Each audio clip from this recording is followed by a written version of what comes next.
This episode is made possible by New Masters Academy, the world's absolute #1 online art school in the entire world. Click the link down below for a free 7-day trial. Thank you, New Masters Academy. I am deep in the annals of your mind. I am deep in the annals of your...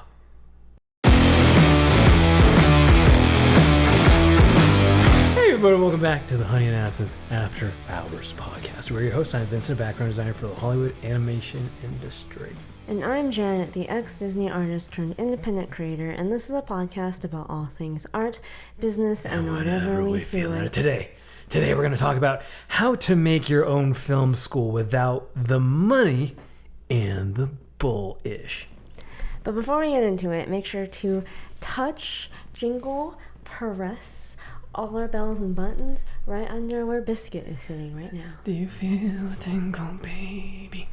That's them touching the like button. Ooh. Hey, how do you do? How do you do? I hope you do great. On this fine Monday morning. You look great. You're gonna have a great day because you're here listening to us. We hope you are in a cool environment. It is getting pretty hot. I'm pretty sure it's getting hot no matter where you are. So please stay cool. You mighty fine, cool people. Gorgeous, gorgeous people. Now, Jan and I have been having a deep dive into movies again. Yes. Like really, really deep. So deep, we're listening to audio commentary, behind the scenes stuff, looking at interviews on YouTube. Oh, goodness gracious, we're deep in the stuff. We get our moods every once in a while. This happens. But this time we've started buying Blu-rays. It was bad. It is bad. We got the gas. We got the Blu-ray gas. Yeah. We got 1917 on Blu-ray. Yeah. What a great... It's a good... great Blu-ray. Has some good behind-the-scenes stuff. The best part about it is if you listen to the commentary with Roger Deakins. Yes. Oh, God. So good. It's so good. It's as good as the movie. Yes. It's as good as the movie, man. You learn so much. I'm shocked what you can accomplish now in modern day filmmaking. That I didn't realize we've progressed a lot, and I didn't know to what extent. Like the last time I really paid attention to behind the scenes stuff was for Avatar, but we've gone even further than that, which is kind of crazy. Jan, what inspired us to make this a topic of conversation?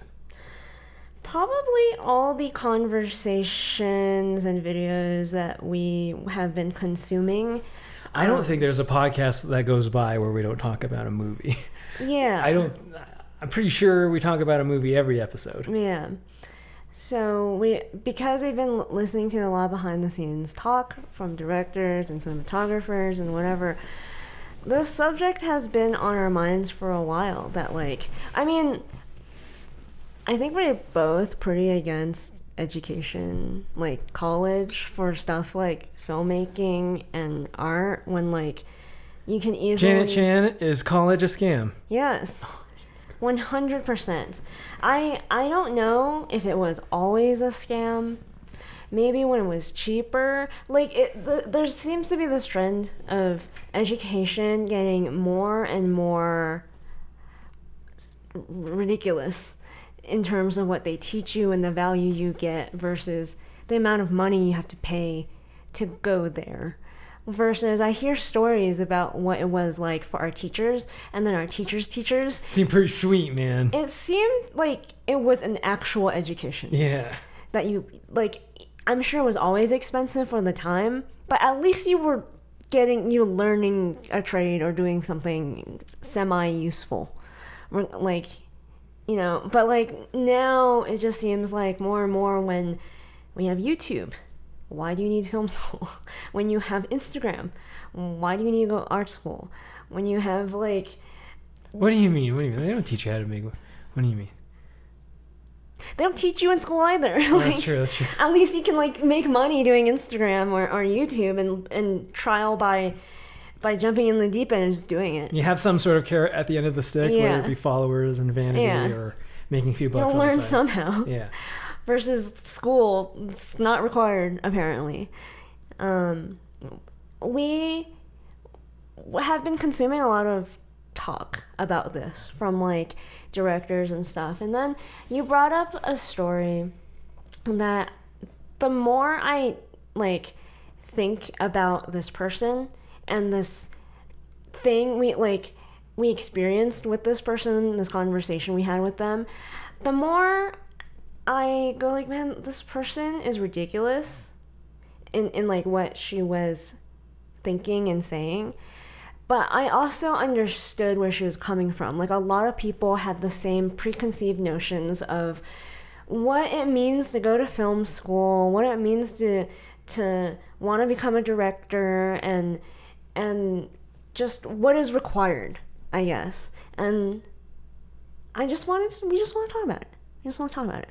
So let's start by. Oh, we're gonna paint a picture for the audience. Yeah, let's tell the audience about this conversation we had with this person. Once upon a time, the year was 2018.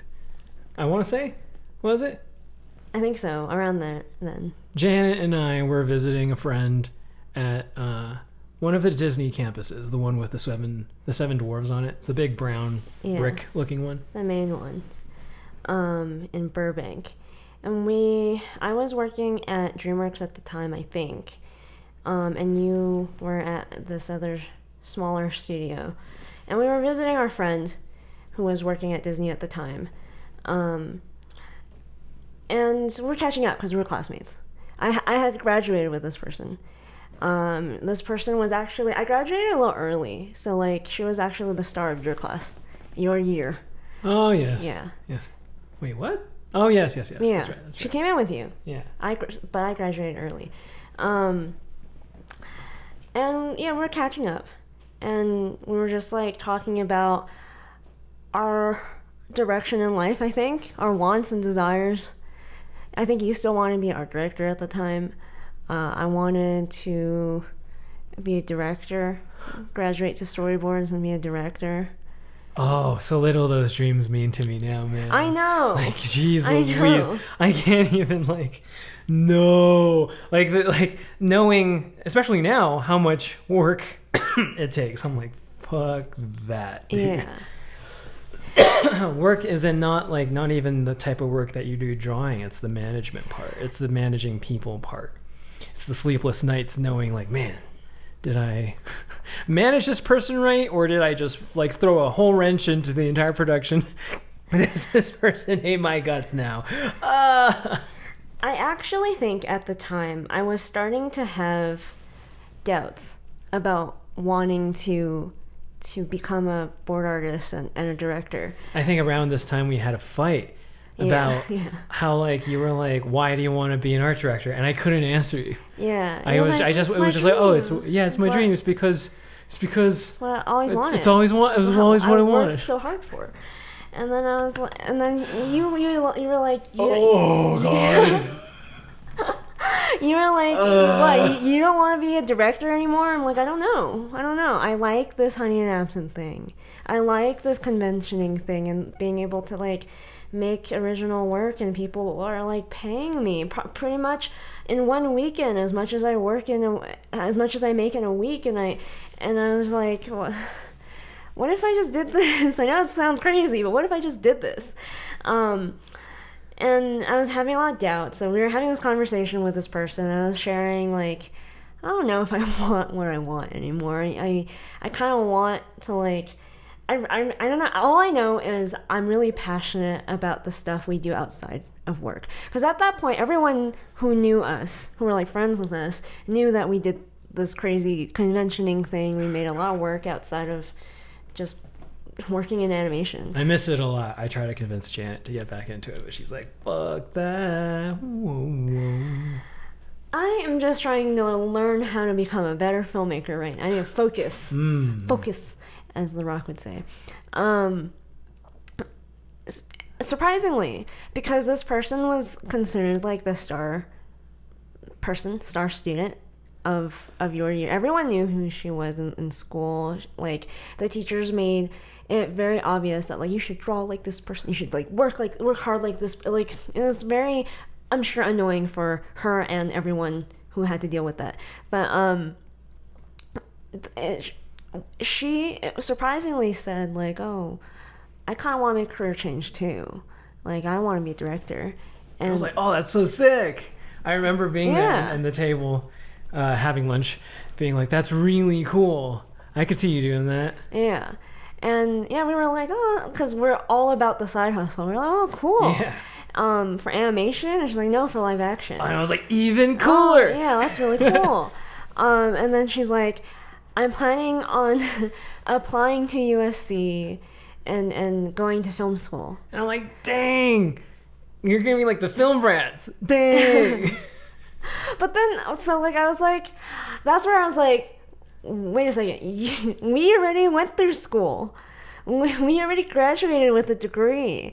That was like 4 years in the making. Yeah, like, you know, all this work to like do that, just to come out knowing that like we didn't really need to do that. Like, I thought we all understood that like a lot of that was kind half bullshit, half not, but it was definitely. You mean our college education? Yes. Oh, okay.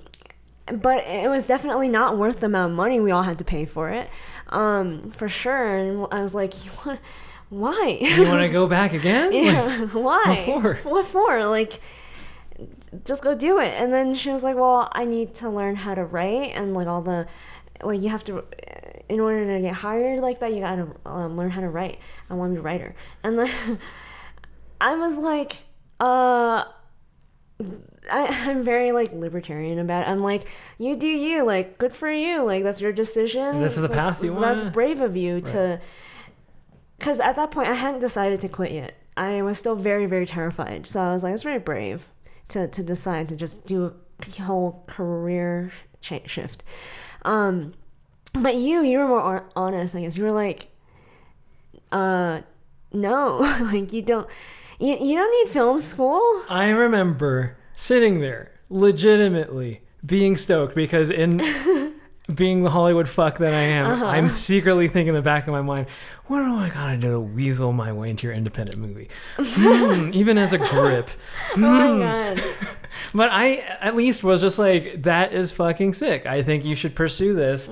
And then when she started talking about film school and UCLA, and I was thinking, like, obviously the film brats, but like I was thinking about like, but like that, those are days of yore. That was a long time ago. And I don't know of anybody from USC in the past couple decades who, you know, it is as big as a George Lucas or a Paul Schrader.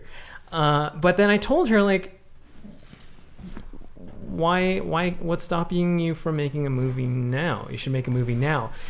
And I remember like her like rolling her eyes, just like totally like maybe not rolling her eye, but just like really like looking at me blankly. Like, as if you're like, an idiot. Motherfucker, don't tell me what to do. Like, who the fuck are you? To tell me what to do. To tell me, of all people. Yeah.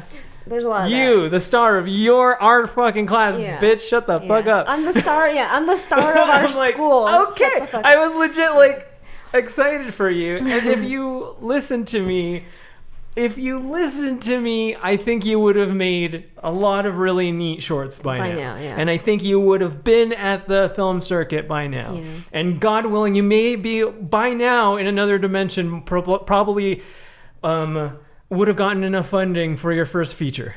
Yeah. Straight out of COVID. Yeah. You know, they want all the Asian directors, goddamn. just for the fucking clout. Am I lying? No.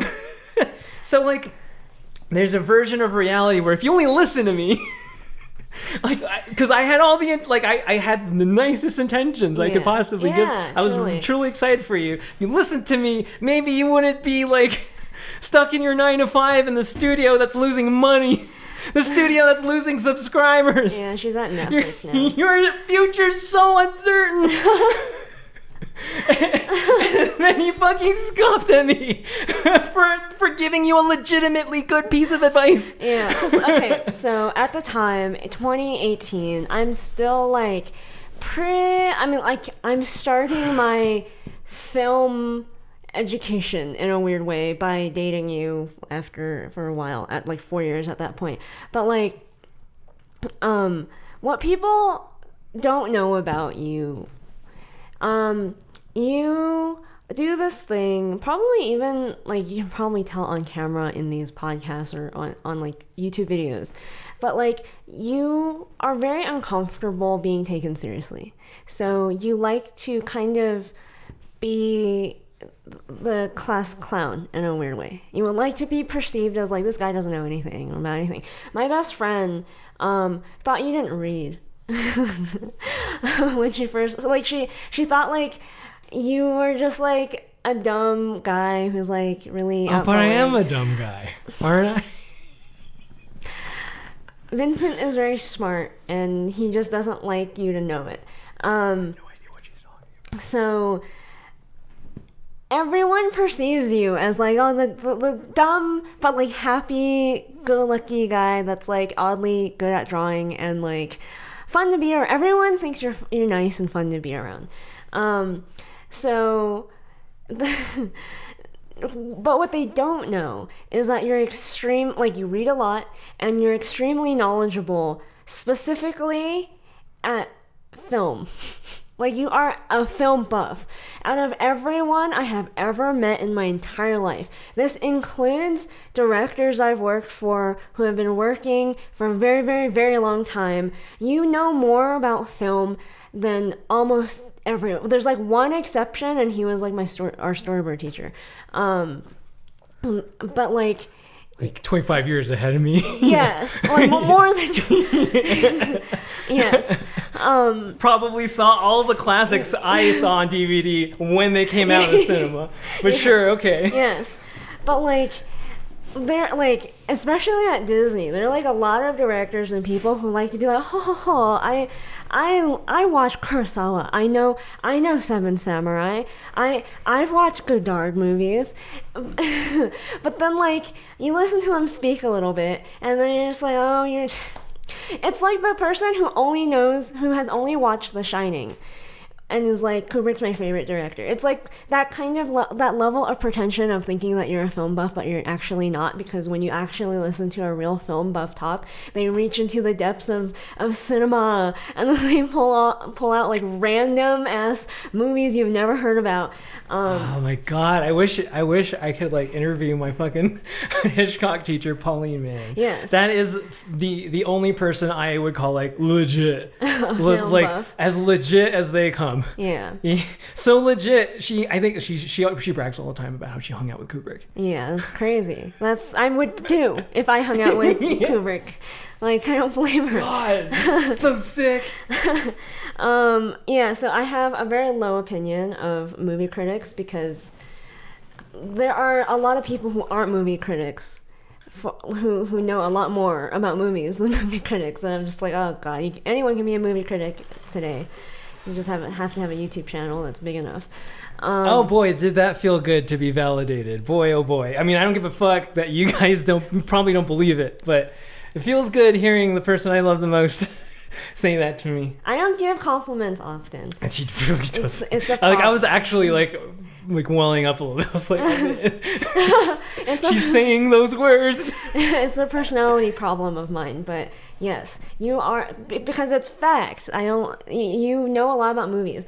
And so like, I already knew that at that point. We've been dating for like 4 years or more at that point, and I was like watching like Hollywood people, like you might think we're full of shit that like, oh, we can tell by look what this person meant. Like Hollywood people have a way of like communicating with just body language. You know what they're thinking. And I was like seeing her like basically roll her eyes at you when you're saying that, and I was like, you know, at that point I hadn't made too many YouTube videos. I didn't know too much about making movies or whatever, but I knew you knew what you were talking about. You said something like, the best directors didn't go to film school. Why? The best ones did not go to film school. Yeah. And like seeing her roll her eyes at you, I was like, I'm gonna hold my tongue, because I don't know anything. Like I don't have a leg in this race. This is your life. And I'm not gonna care enough about my own ego or yours to defend myself. Yeah. So have at it. Yeah, I was like, okay, whatever.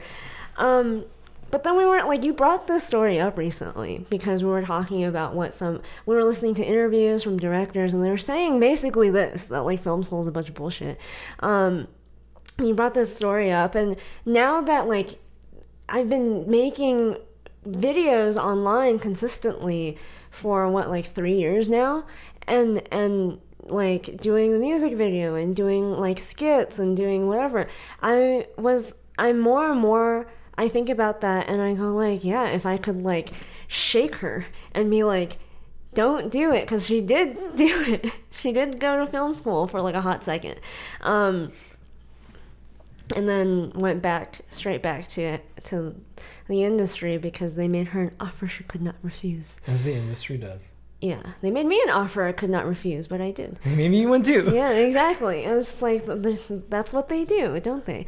And I would just be like, no, like, you need to watch more movies, watch more interviews with these directors. Like, you're making a huge mistake. There's no amount of schooling, like film school, that you can have that replaces just experience and doing it. Just like, but I understand. I understood at the time. Like, she's Asian, we're Asian. I understand the preconceived notion that everyone has that you need a degree at the very least, or permission from validation from somebody else, getting hired at Warner Brothers, right, getting hired at MGM, whatever, and be given a script before you feel like you are allowed to call yourself a director and allowed to say I make movies and stuff like that. And I understand that, because I think when I was 18, when I was really young, I thought that way too. That's why we went to art school. That, like, I thought I need some sort of training. I need some kind of validation or permission before I can be allowed to work. And then what did you realize after you graduated? Oh, there's much bullshit. It was like, think about it this way. What you're saying to me is that by paying like $100,000 or probably more at this point, and learning from this specific teacher or group of teachers, they will impart to you some sort of secret knowledge by the end of 4 years for some reason. Why 4 years? Why not 5? Why not 3? Why not 1? Why not 10? At the end of 4 years, suddenly, like, you will be enlightened, and then you can direct movies. But before you hear the secret lecture that they have behind this paywall, this giant paywall, and before that, you are stupid and incapable of being a director. Like, that's ridiculous. That's yet somehow society has made a lot of young people, people in general, assume that, like, you need education, you need film school, you need to pay money just to be accepted into the secret society or whatever. And I understand why, particularly minorities, I think, have this preconceived notion that, like, you go to college, you get some kind of higher education, and then that's how you become a big wealthy person.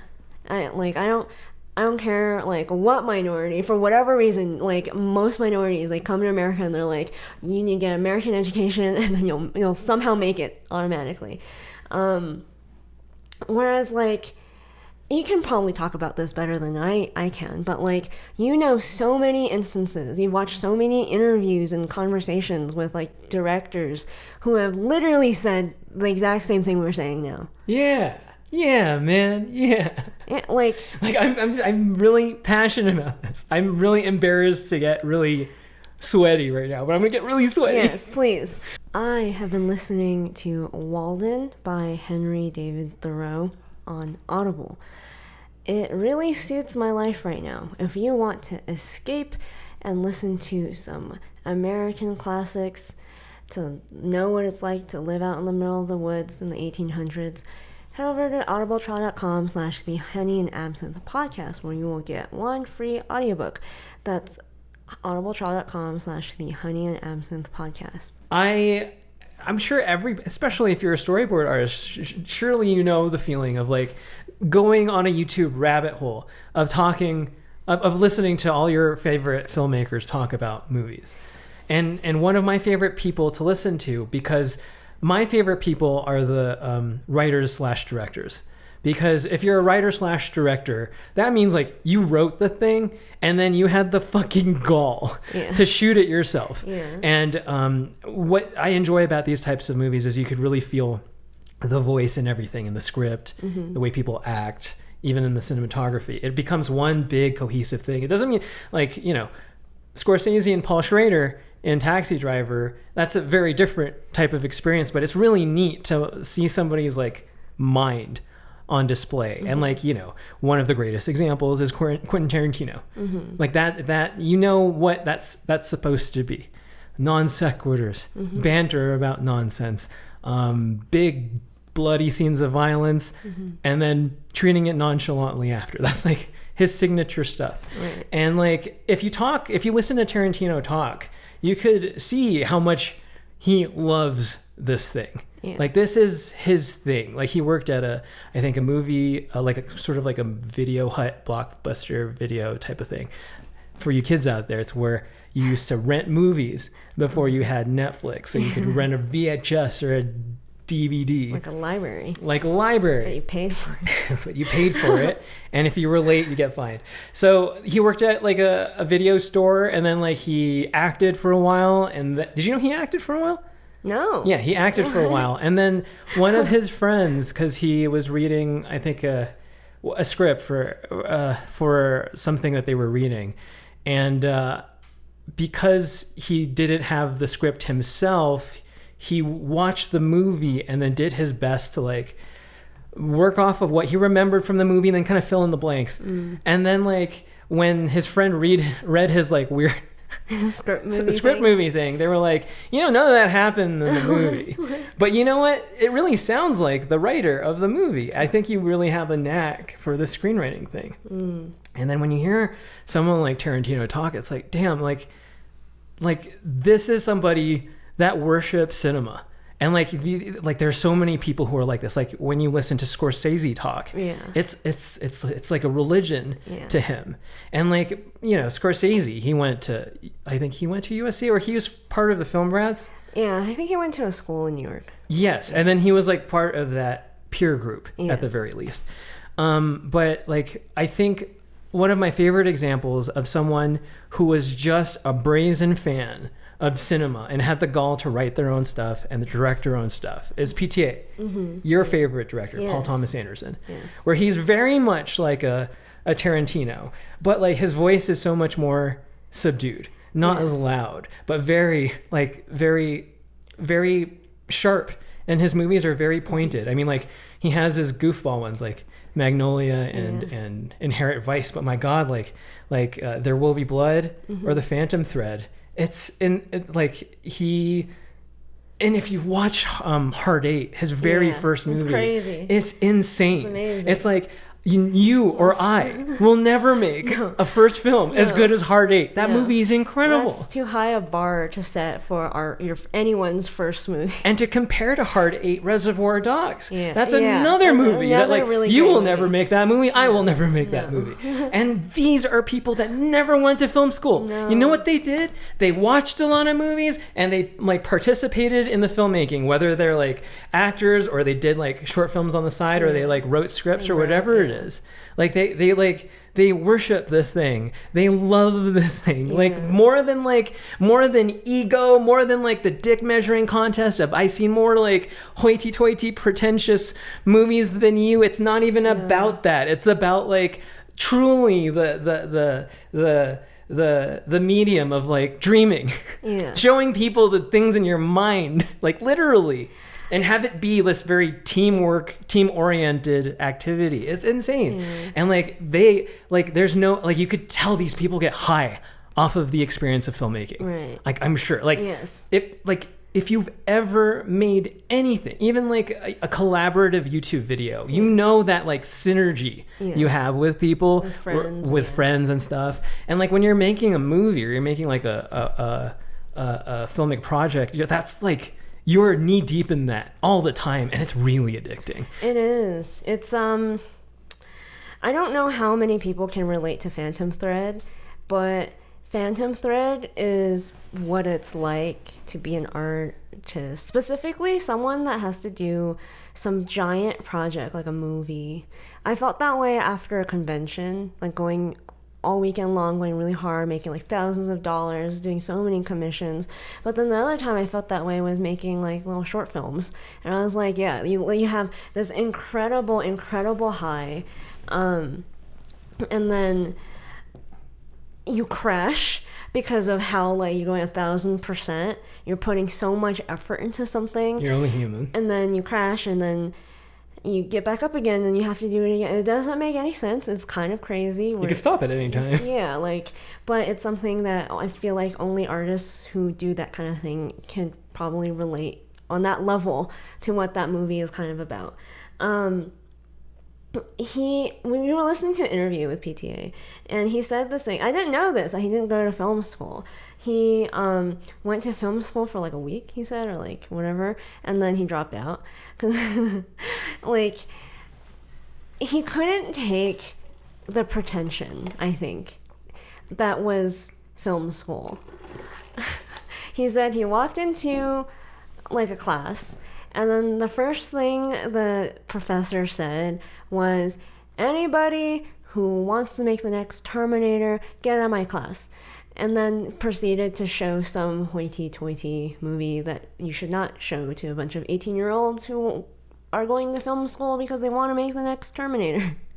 And he was like, that's awful. Like, what if there's someone in the class who does want to make the next Terminator? You're saying that like they're not good enough, or like that's some kind of lowly art that you like, why should you ever want to make something like that? And I was like, for real, like I hated when teachers said shit like that, because look, you know who made Terminator? James Cameron, who also made Titanic, also made Avatar, that made billions more dollars than you fucking lecturing at some university will ever hope to make. Who are you to fucking say, oh, get out of my class if you want to make the next Terminator? Who the fuck are you?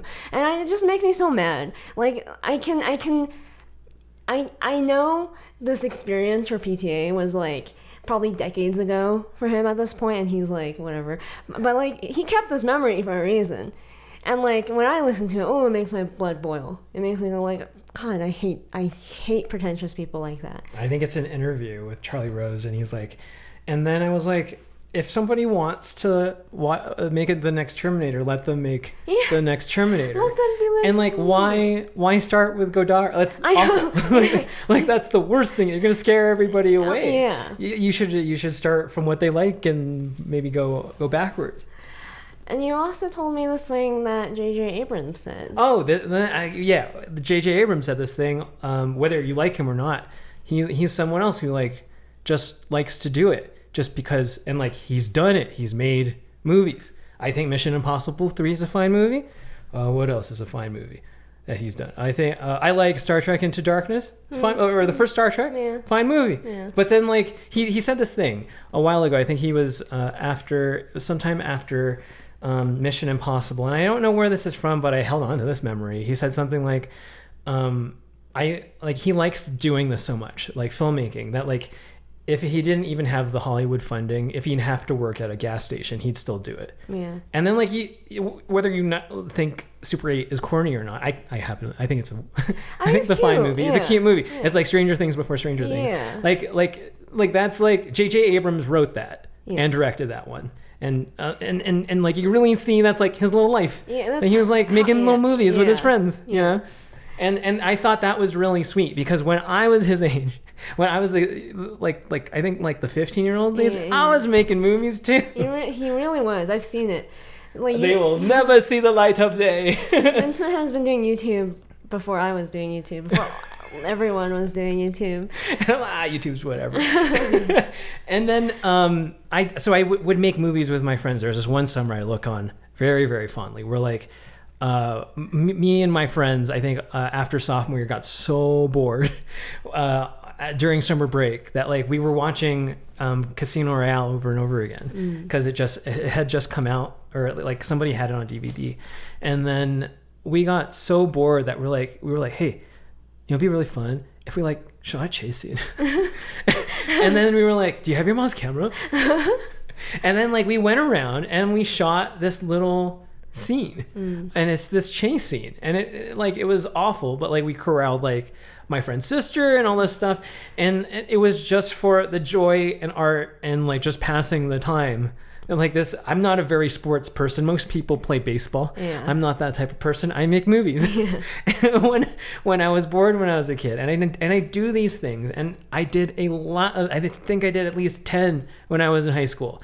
And what I was trying to tell my friend was like, you can get good at it's like drawing. There's no difference. No one's get like it doesn't matter if someone gives you permission to make a movie. You need to make movies. You have to. Yeah. I don't understand how you become a filmmaker, especially like someone gives you a budget if you've never made a movie before. If you didn't do it. If you haven't done it before. If you haven't been doing it.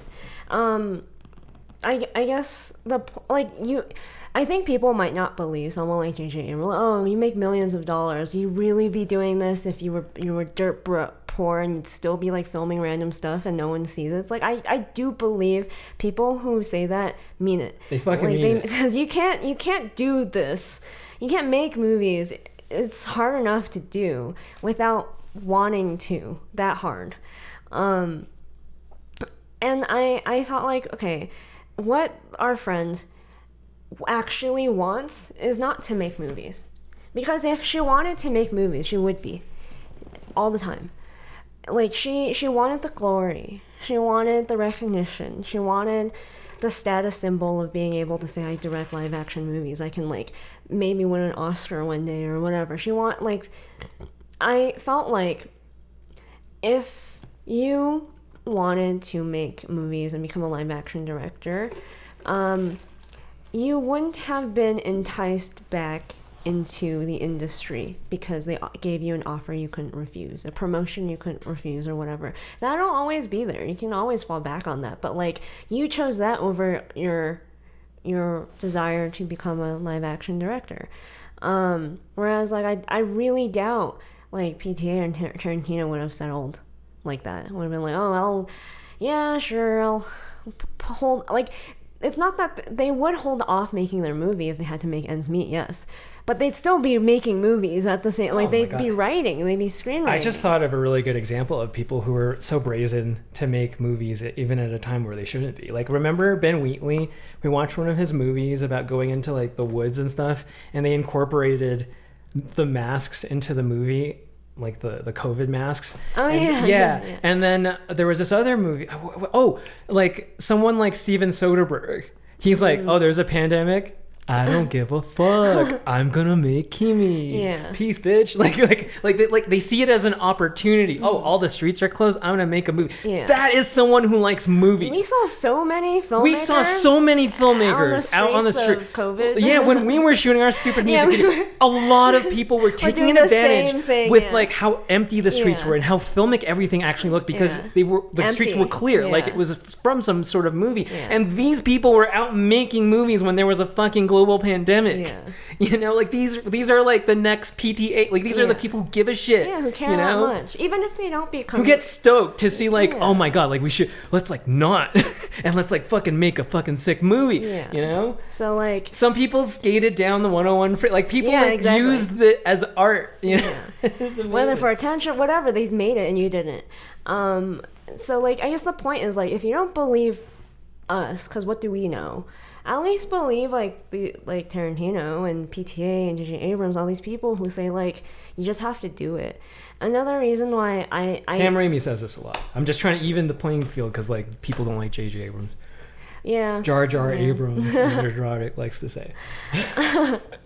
But yeah, like a lot of people say this. Scorsese says this. Just fucking make your own. Do it. He says make your own industry. Like do it.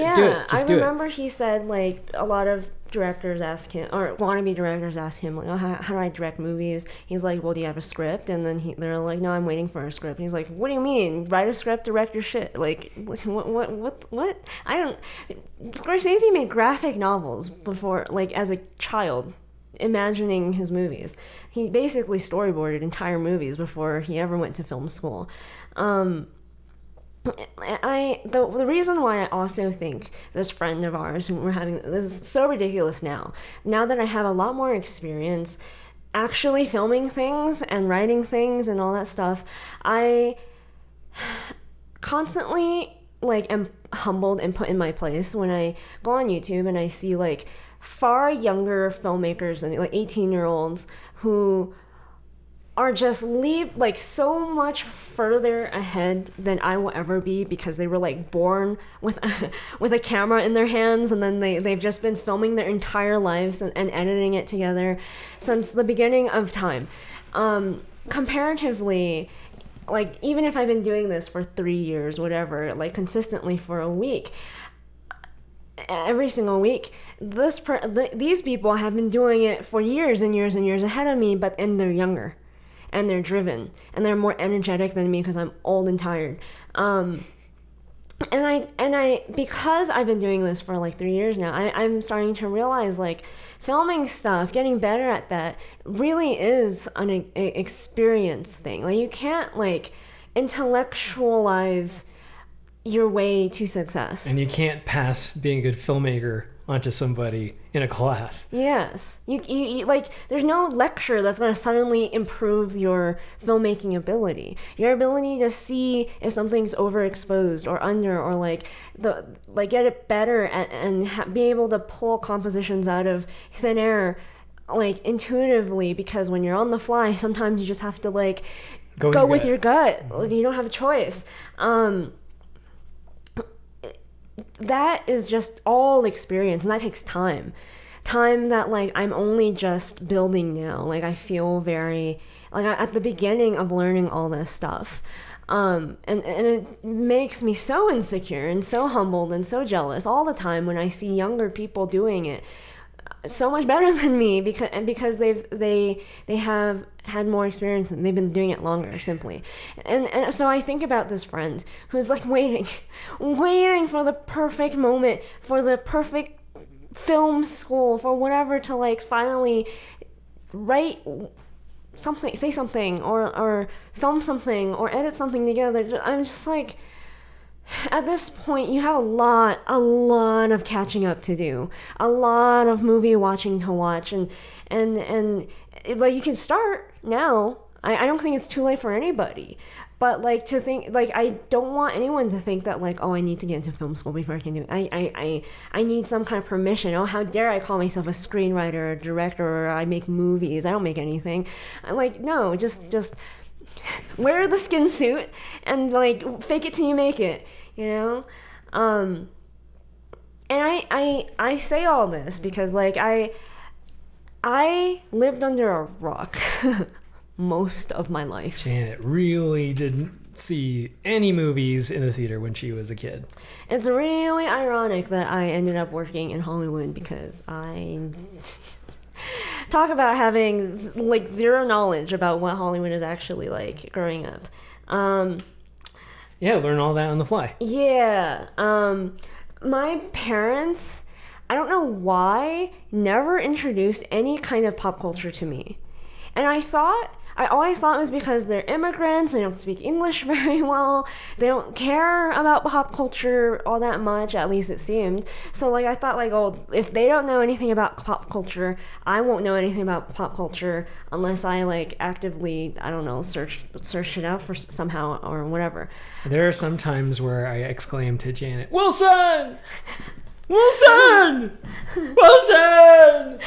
And then she looks at me like I'm having a stroke, like I'm dying or something. And usually this is at a Big Five or a Dick's or something. Yeah, just randomly. I like ran, and then like I look at a volleyball. Yeah. I just go.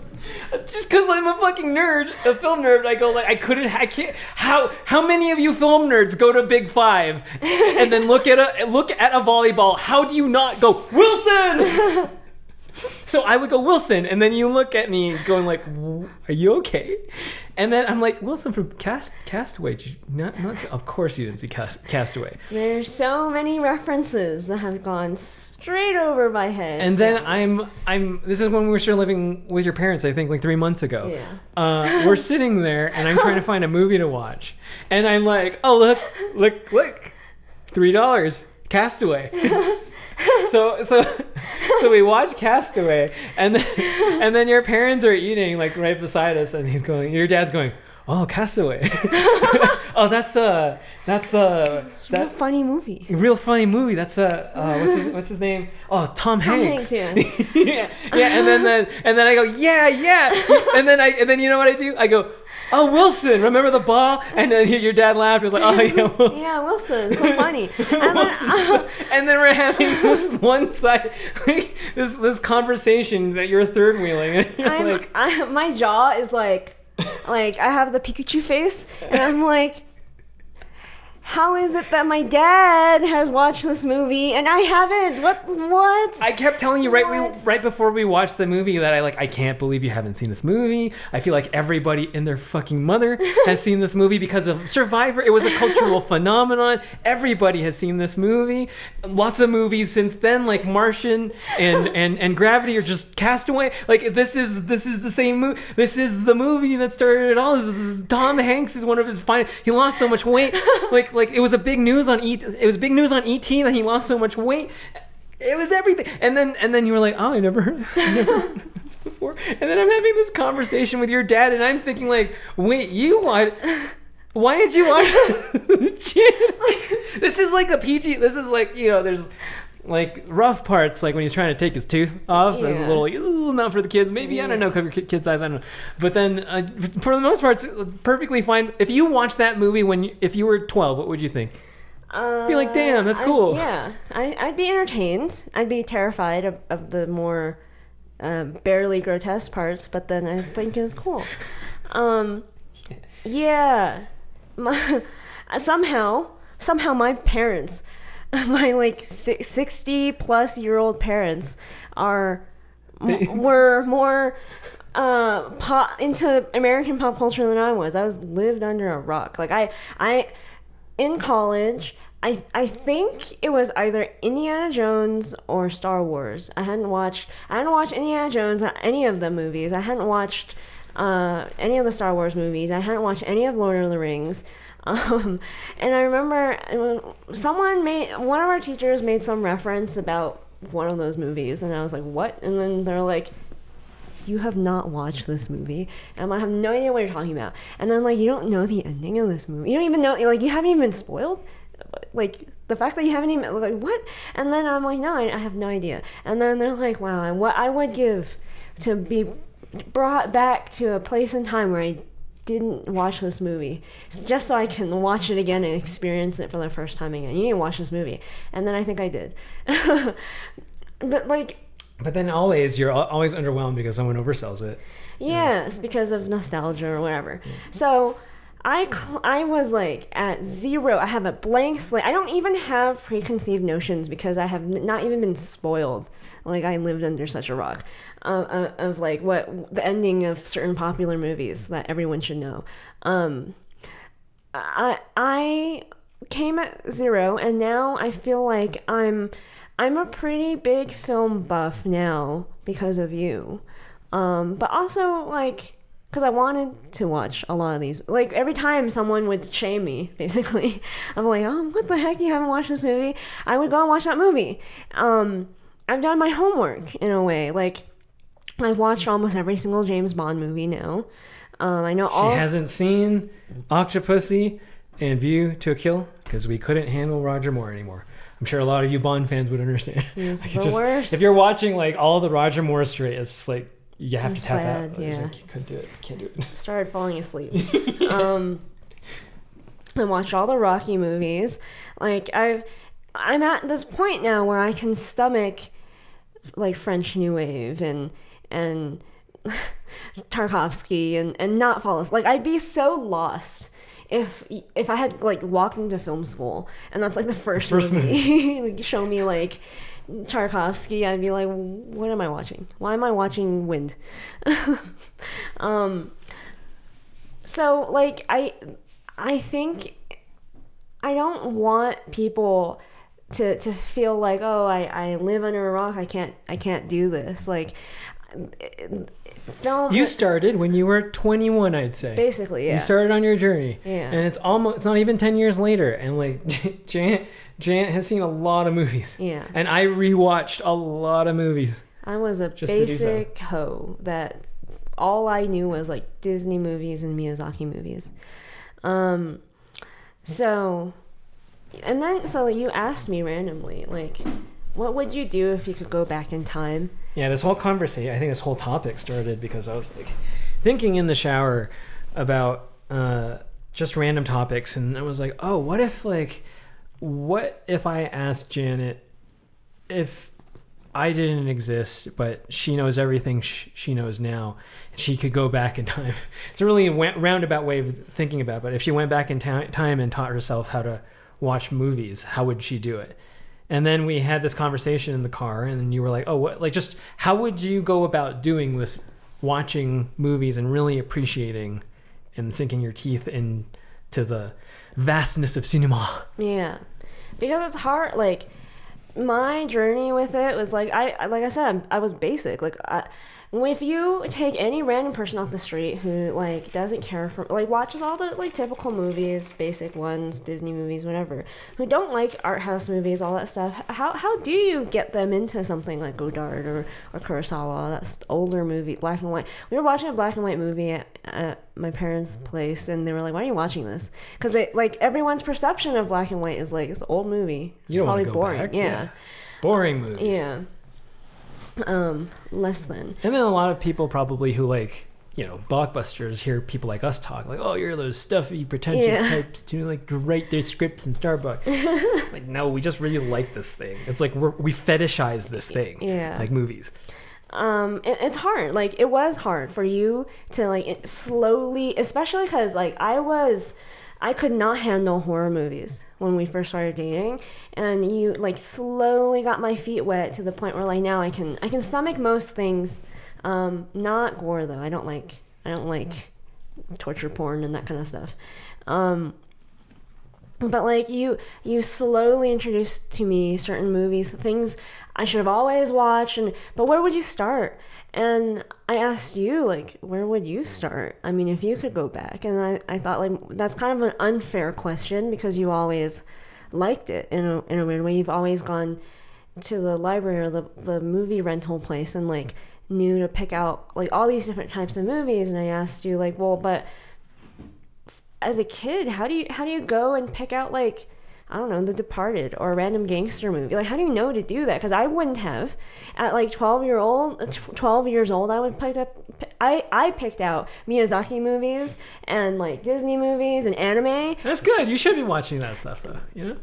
And I realized it's because at the time I wanted to not necessarily work in animation. I didn't know that. I wanted to design video games. But I knew I wanted to do something related to cartoons and art, which is why I picked out animated stuff. And then you told me, oh, it's the reason why you were picking out random things like The Departed was because you were making movies. You were making little short films with your friends. Me? Yeah, you. Oh, yeah, me. That's why you were picking out like random movies that you would have never chosen actually as a kid, right? Yeah, I think if someone wants, I want to start with, if someone wants to get into it, you should start where you like it.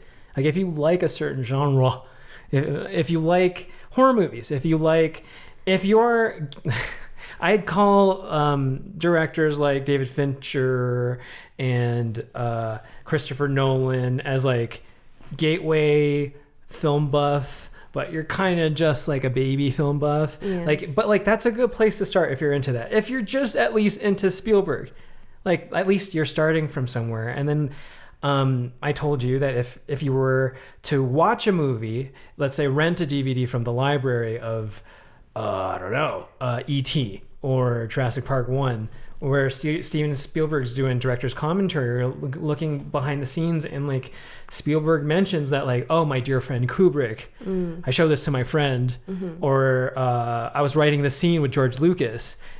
Like if you love this thing, it should, and like that's a good clue. It should behoove you to be like, oh, this person thinks of this person as a peer, or they're like there's this other director, and then like you kind of like branch out from there. You could do it that way, or you could even just like pick a genre of like, I like action movies, I'm gonna watch as many action movies as I can. And then there are certain voices, certain directors that you're gonna be like, oh, I really like the way they tell a story like that. So what was the other thing? What was the other question? Well, I was saying before that, you don't even know what director you like. You don't even know to pick up the part. You don't even know to pick up, like, if you are basic, you just pick up Marvel movies. You just pick up Disney movies. Dang, I didn't think about that. Yeah. I'm thinking about this in the context of my childhood. No, Holy crap. Yeah. I have to think about this in the context of the struggle of what to watch on Amazon. Yes. With every... And you don't know anything about anything. Okay. And I see what you mean. Yeah, that's why I mean, like, you started because you were making movies. Yes, okay. Then if that's the case, if you want to get... I think the best thing... If you want to fancy, like, say you're like 14 and you want to fancy yourself to be like a film enthusiast, you want to write a blog about film, or like you really just want to sink your teeth into it, the best thing you could do is make a movie yourself. Yeah. There was this time I got laid off at a small animation studio, and I was pretty depressed. Yes. So what do? I sit with Biscuit and I watch, I think, 30 Ingmar Bergman movies. Yes. And I'd write like notes in my little notebook just for fun. I watched so much of this black and white Scandinavian shit that I got super inspired to make my own black and white Scandinavian, like Swedish movie. So I took like what I think, like we were recording video of us like drawing stuff for Instagram. Yeah. And our phones were too crappy for that stuff. So we would use this one camera, and I just got so bored and be alone in our apartment in Burbank way back, I think it was like 2018. Yeah. And I would like, I made this little, I looked for this like so hard in my hard drives, I couldn't find it. But I made this little rinky-dink movie with the two cats, just because I was super, like, after watching at least 20 of these things, I was just like, I want to make a little movie. And then I showed it to you. And that was great. I was thoroughly impressed. But like, I think like there's like, the reason why I bring up that story, it didn't have really much of a story. It was just the fun experience of like, you know, like visually being exposed to all this stuff and then wanting to try it for myself and not really even coming up with a story. But I have these little actors, my little cats, and I'm gonna like, you know, pose them as if it's like scenes from a marriage or something.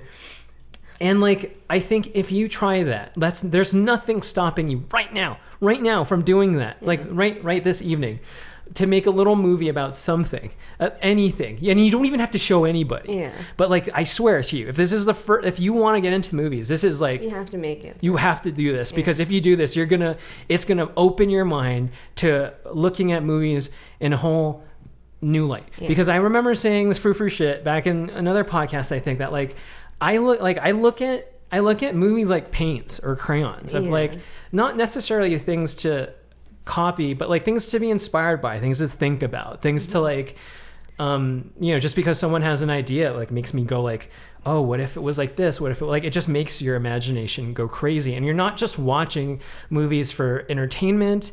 You're not like, and then you start to discover like some movies, you could tell the director doesn't even care about entertaining you. Yeah. They just want to have their kicks. Yeah. And at your expense, basically. And like, you have to go through the entirety of like trying to edit something yourself. And then, you know, adding sound to it, adding music to it, maybe adding voiceover, or maybe even like a little dialogue scene. I don't know. Like it'd be between you and your boyfriend, girlfriend, whatever. It could be your sister. It doesn't have to, like, it doesn't matter. But if you make a movie, you're going to watch movies, and you're going to, like, if you've edited enough YouTube videos, I'm sure you can relate when you watch a really shitty Netflix movie and you go like, man, I could have edited that better than this better than this person at Netflix. Like, what the hell's going on here? How much are they paying these people? When you make your own little movie, you really discover just kind of how miraculous a movie is. Yeah. This is a big old team effort, and there's a lot of egos involved, but at the end of the day, something can, like I don't know, like The Godfather can happen. Something like Seven Samurai can happen. Like these epic things. And like, you know, there's a lot of, like, you just talked up. I was really uncomfortable when you were talking up James Cameron. because like that's a person who doesn't, like, for the sake of his own ego, do not talk about how great he is. He knows. Like, and when he talks to people, you could see how much he knows. But like, yes, like these people are very talented because they care a lot about this thing, and they've discovered the magic of what you will discover if you make your own little movie, that like this is a language, and this is something that is learnable. It's not something difficult to pick up. In fact, like I don't like when I got bit by the bug in high school, and it only took going to art school for me to stop. And even in art school, I wanted to go through another experience where I'm like making little movies again, and I did because it's just that fun for me, you know. And I think like there's this thing that like Kubrick said, that like there's no, like, if you can, it's like making a movie is like writing War and Peace or making War and Peace in like a bumper car ride in like a circus or something. And it's like it seems like a miracle every time somebody does it, but like there's no pleasure greater than if you've had the privilege of making a movie. And if you've ever made even a little rinky-dink movie, and you had like your brother or sister or high school friend or even like your roommate or something, you've made a little movie, you understand like this is so sick. Like you could tell a story with pictures and stuff, and anything you can imagine in your mind, if you're clever enough, you can like make a little movie out of it. And I ever since I was ever since I was young, I always was really fascinated by how the pictures in your mind are inspired by the pictures that you see. And then when you see more pictures that you see, it just inspires more in your mind, and you go out and create a comic book. And for me, when I was a kid, I would like go and like with my action figures and like literally recreate scenes from movies. I remember my favorite scene to recreate was from Jurassic Park. There's that epic scene where Dr. Grant, I think, is trying to hold one of the girls, the girl, and then he's trying to climb up the side of the building, and it's really rainy.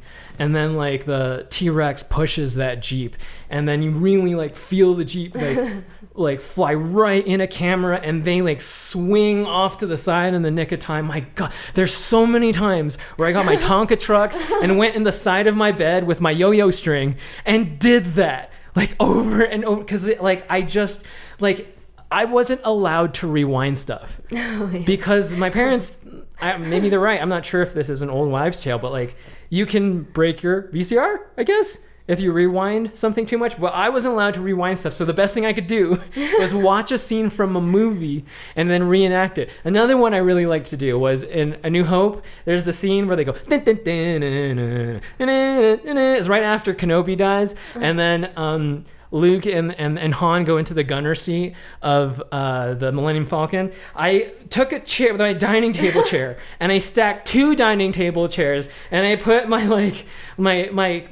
think N64 steering wheel on the thing, and I would go like I would go, I got one, and I would go, and then I would immediately go like, nice one, kid, but don't get cocky. Like I would like reenact the scenes from a movie because I'm a fucking nerd.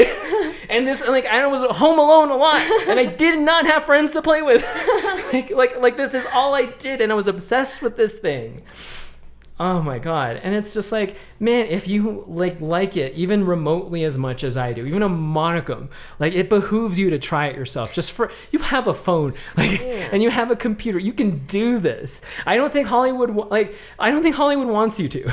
I really don't believe that. I really feel like there's this like pressure where like you have to be validated by something in order to make something of value or of substance. And I just go like, before people had to spend so much money just to buy film, and now you can have like endless movie making just by shooting your camera. Like, just for example, we did a ton of skits on TikTok and Instagram, and if you think like that doesn't mean much, but like if you think that doesn't mean much, I go like, but like we're sitting there as a practice every day for like a whole month. I wanted to do it for all of time, but it seemed inappropriate at a certain point. but like it was a fun exercise of just like sitting there and thinking of like, how can we tell a story in like 1 minute, and let's make this as quick as possible because I don't want to spend all day on this thing. It was an exercise in scenario and joke writing, and then when it came to like filming it, it was an exercise in thinking up different compositions and staging. And then when it came to acting it, you don't realize it, but like no matter how bad you are at acting, you should try it. Like they make you do that in school. Like you should try it at least once, a few times, because you realize like one, as a director, sometimes you have to explain to the actor what you want, and sad could mean so many different types of sad, and you want the right one. I don't think you should direct an actor at all if you haven't at least tried acting, because you don't know what you're asking of your actors. You could be asking something super unreasonable of them, but unless you know the vulnerability and the anxiety of being in front of a camera, then you approach everything with a lot more empathy, I think. And not like, I think the best directors don't tell people, I want you to act sad. They talk about the character's motivation, and like very deeply, like they just lost their parent and they're having some midlife crisis, so they're just all hope is lost and whatever. Like they talk about that stuff. They don't just act sad. Like that's not helpful. It's not helpful to just tell someone, oh, just be sad. So it was all that every day. Like that's what I mean, I guess. But when I'm like, unless you're doing it all day, every day, you're writing, you're editing, you're shooting, you get that kind of experience. No amount of film school will ever replace that. And if you have any sort of pretension about like what the right way to do it, there are people on TikTok doing it every day, and they don't have, and like their experience of shooting something and writing an original story and has like a beginning, middle, and end, like that's not valid just because it's on TikTok. They're doing that. Like these could be the next writers for TV. Like you don't know. Like and I always think about that. I go like, I don't look at the people who are doing it with that kind of cynicism. Like, geez, like these people are like, the fact that they have like a pet thing to constantly bring themselves to make a little, to be creative. Be creative every day or as much as they can. That's amazing. And then like, try to say that about your job in the industry. Like how many days do you just want to like peace out and go to Thailand? You know what I mean? But still we a lot of my peers go like, this is the way. I found the way, and this is like the way to security. Working in the industry is great. And I go like, my God, like I wish some of you deserve the industry. And I look at some other people and I go like, my God, like if you could only get past your pretension or yourself and just create stuff, Mike, like imagine like I feel like I have the sneaking suspicion that shit sucks now because a lot of the most talented people are working for not talented people. Yes. I really believe that. Really sad. Some of our peers who are the most talented, some of the people who graduate Art Center, Cal Arts, some of the people who are on YouTube, some of the people, they're some of the most talented people. But then like these people go straight into an industry and then like they're shackled by it. They don't understand how tired, like how much energy that working in an industry like demands of you, and how doing something for yourself becomes more of a struggle the longer you're in it, and the more you're gonna be like, fuck, if I just didn't have this, I could do that, and the grass becomes so much more greener. And I just think like, dude, if you want to make money, like there are people I know who like making money and they're very unapologetic about saying, I'm only in this industry to make money. And I think right on, man, like you do you. But there are some people who have like either pretension of like wanting to be praised for it or have genuine ambitions for something else. And I go like, do it. like do it. Like, what are you waiting for? I never thought of, when I'm making art and I really want to say something, I don't give two shits and a fuck about what other people think. I am super consumed by the thing I need to say. And like, if you really want to make movies, like, man, like there's no better time than now. Like, oh my God, like when you mentioned all the people during Corona who are out in LA shooting something, like it makes my heart, well, like I remember that. Like I remember seeing like, thinking, because we were doing art, I think we were doing like this like thing with one of your shoes, this Michael Jordan thing with your shoes. And we saw a lot of people filming too, and I kept thinking, like, man, look at all these people doing art, man. Look at all these people taking this really shitty situation of the lockdowns and like doing something out of it. And I'm just like, fuck yeah, man. Like, so if you want to make a movie, make a movie. If you love movies, make a movie. Make a movie. So, for the love of God. You could be the next Scorsese. Please, for the love of God, make a movie. The you don't know. The whole reason why I brought up, like, you should first, before even beginning to try to educate yourself as a film buff, to start with movies is because, like, you need to know first what you gravitate to. So, for example, if you, for whatever reason, decide to write something about, like, a car chase, maybe you like action. You make your car chase movie, probably really bad because it's probably like one of your first ever little short films, whatever. And by doing it, you realize all the stuff you don't know. Like, you don't know how to stage a car chase. You don't know how to make it look good. It looks off for whatever reason, but you don't know why.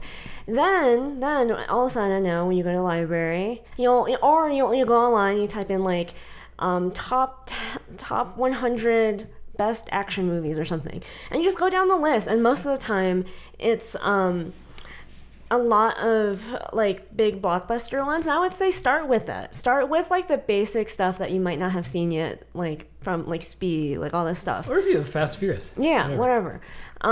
Because that's what I had to do. Like you can just throw me into Godard. Like I would have like been like, no, oh, yeah. I'm not gonna do this.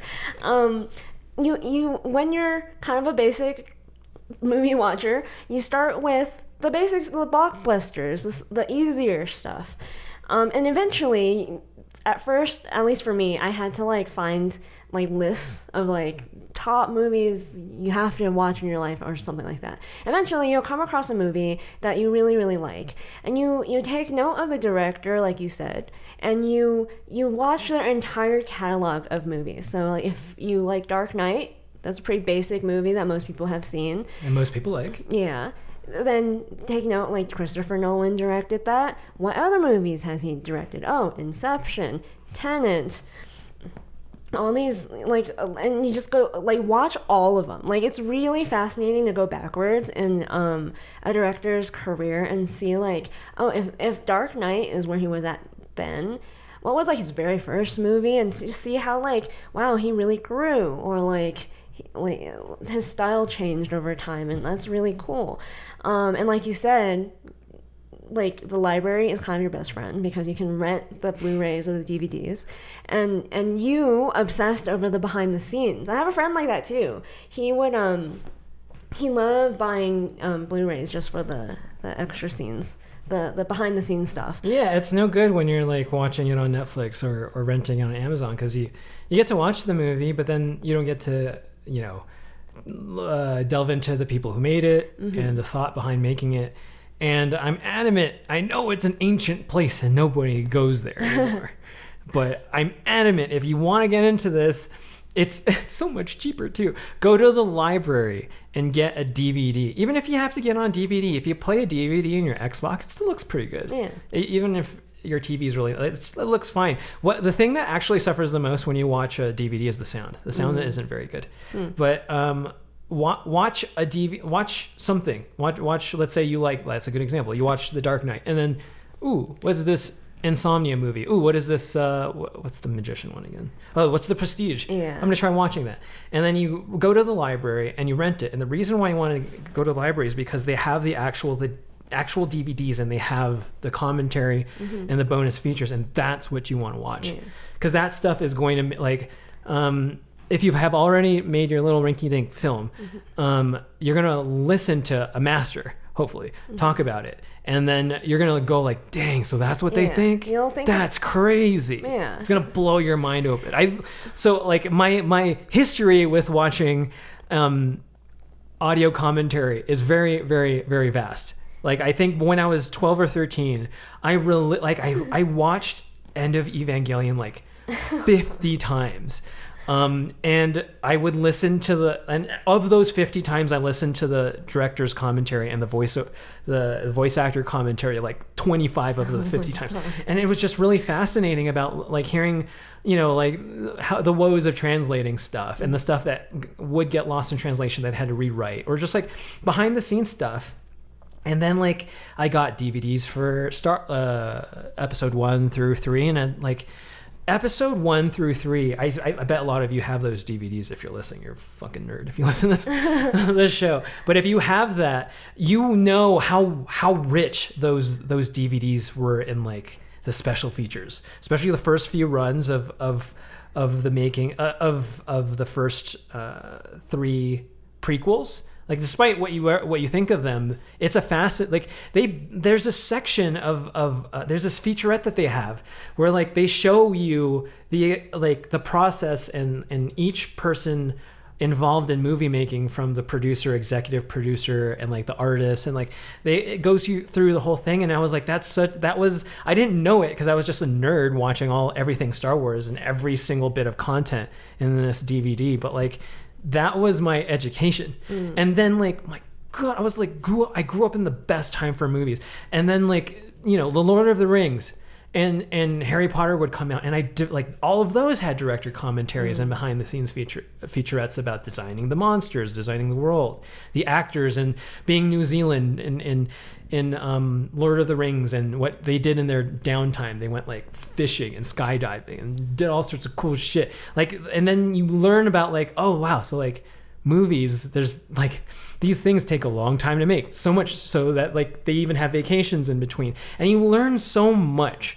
And I think that's what compelled me to get movies from the library, because like I had to go to the library after school because my parents picked me up at like 5, and I didn't have anywhere else to go. So I'd hang out at the library, and then I'd rent movies. And I'd at first it was just like this harmless hobby of like, I wanted to watch, rewatch, let's say like the Back to the Future movies or Enter the Dragon or something. And it really just like, it was my Netflix at the time. But then I got like, especially when I was making my own little mini movies, I was like thinking of like, oh, so what are these like directors I keep hearing? There's this like Scorsese guy I keep hearing. There's this Kubrick. I know Steven Spielberg.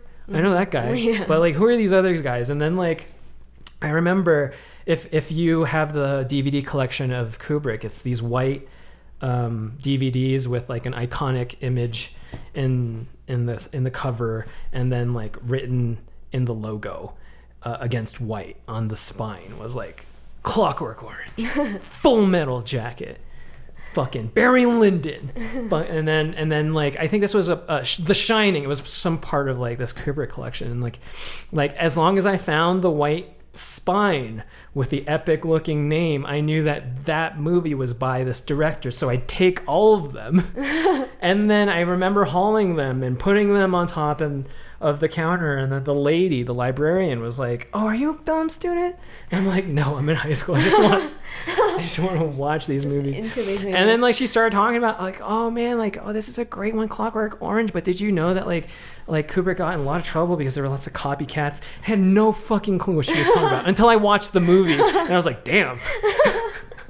And like she was like, and then it became a habit because then I'd return them and I get more, and then like she was like, "Oh, what are you watching today?" And like it became, and then that was an entire thing of like I wanted validation from this person. So I tried to like, okay, Scorsese and then this and that and Hitchcock and everybody, and then I watched these movies, and I was telling you that like especially if you're gonna try to go on this journey, there's gonna be a lot of movies that like shit flies straight over your head.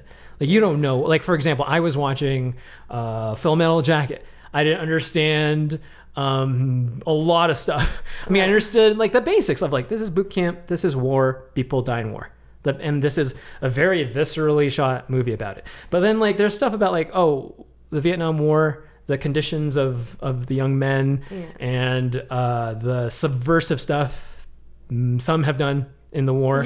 And you go through that, and like there's gonna be a lot of stuff that you don't understand, but like I'd say let's just let it wash over you, and I know that's frou-frou, but like just let it happen, because one day you're gonna get a little bit older, and then you're gonna have perspective, and you're gonna want to watch, maybe like share this movie that you've seen. Hey, I watched this weird movie called The Shining. I watched this weird movie called Clockwork Orange. You're gonna see it.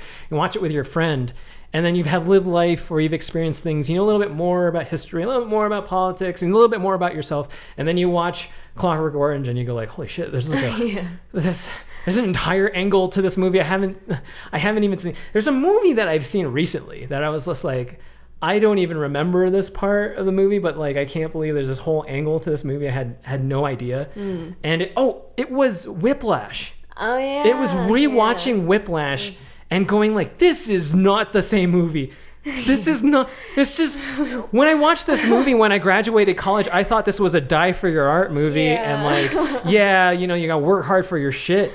And then like, when I watch it again, at 30, knowing stuff at 30, having pursued my own passions, and knowing a lot more about Chazelle and what his passions were, and the sacrifices he's made, because he, as a young person, played a lot of music, and then his parents were filmmakers, so he was knee deep in the filmmaking world.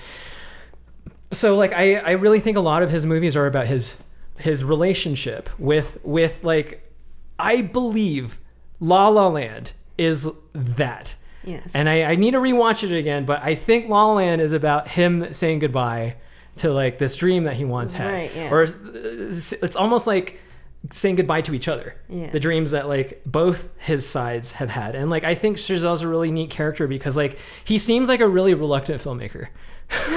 Don't you feel that way? It's like when you hear him talk, it just seems like, am I like reading into stuff? Like it doesn't seem like it seems like it's one of those things where like when I hear Mac DeMarco talk about his family, it's almost like he got into it because he begrudgingly got into it. I guess I know what you mean.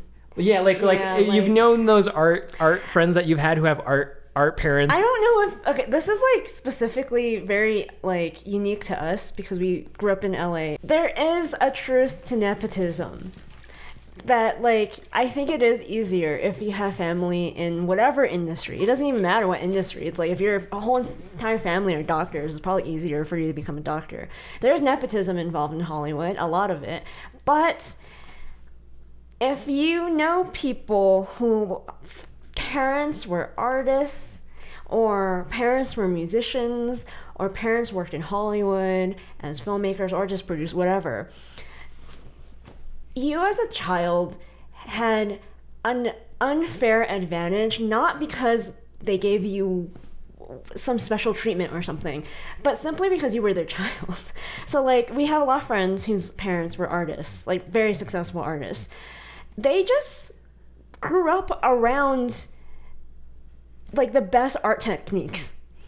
Like they saw their parents do things that if you weren't around that, you wouldn't know. Like I didn't know what a frisket was. I didn't know you can use a sponge to gouache. I didn't know like you can do a lot of things that like some of our classmates just came out of the womb knowing how to do because their parents just did it around them. So that's why I imagine like if we were to have kids, they would just randomly be very creative and know how to do random things because we do random creative things. We've met this with like actors and like musicians who like parents were musicians and they're oddly just like have perfect pitch. Like they just do like and like so the first time we went and watched Seven Samurai, we went to watch it on film in, was it the Arrow? Yeah, I think it was the Arrow Theater in LA. And Favreau was there, and he went. I think genuinely to just watch it. He brought his family, and I thought like.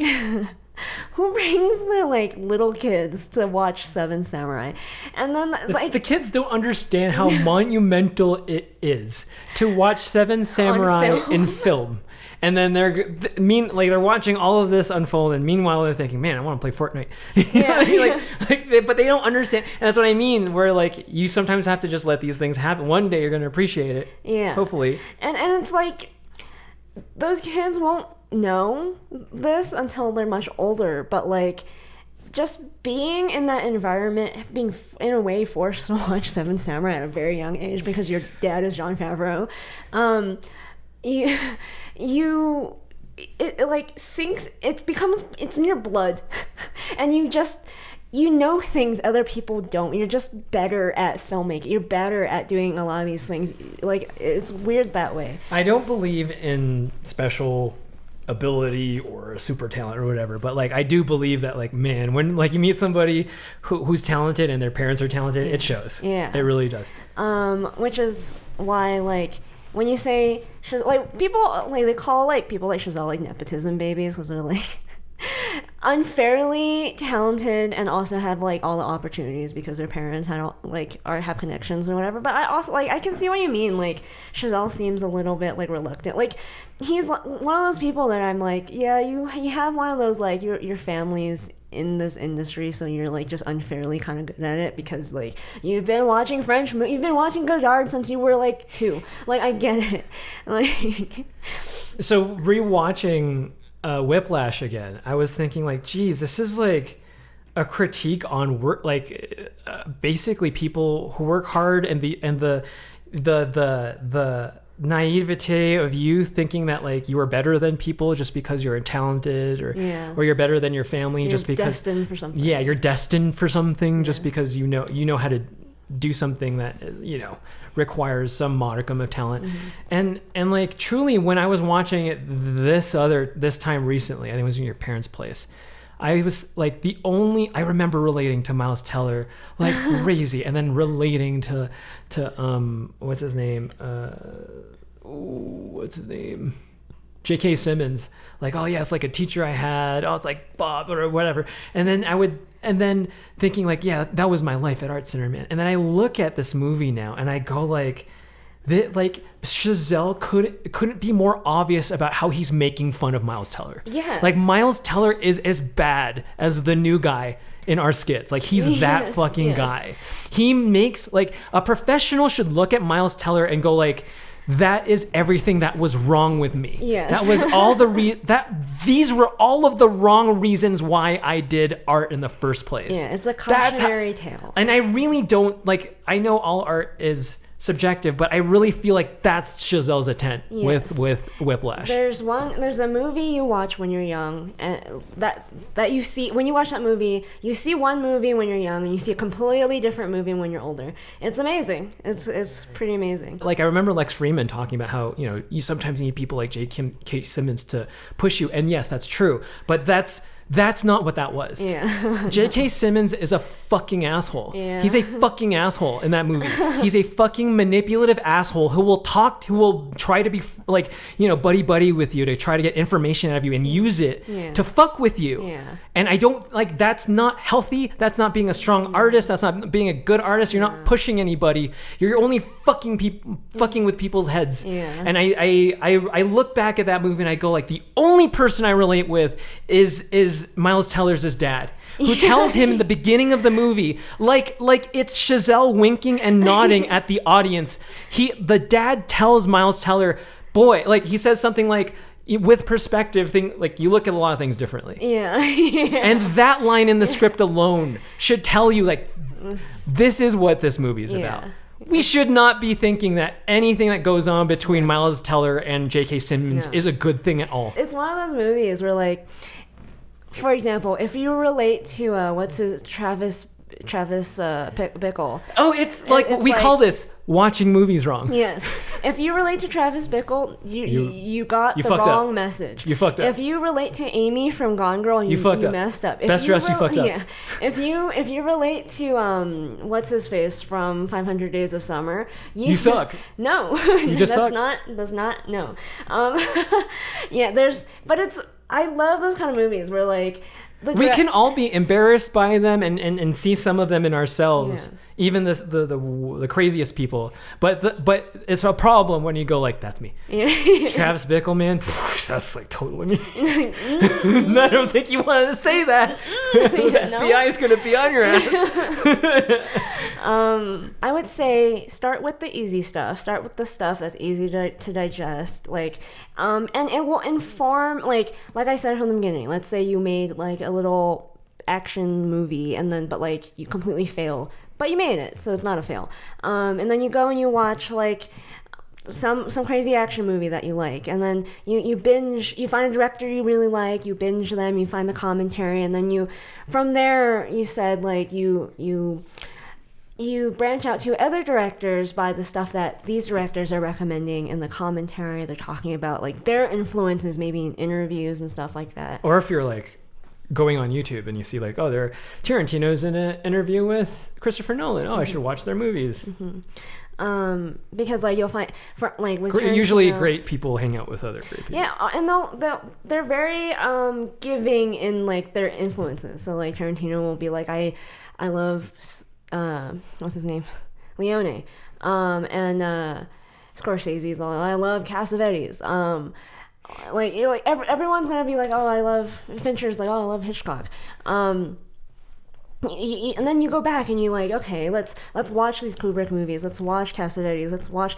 And the only reason why you will be into, let's say you're into Scorsese, and then the only reason why you'll even have the patience to stomach Cassavetes is because you'll see like what you love about Scorsese he actually took from Cassavetes. Yeah. And then Cassavetes will have his influences, and you go back and like, oh, Cassavetes actually took that from someone else. Italian person. Yeah.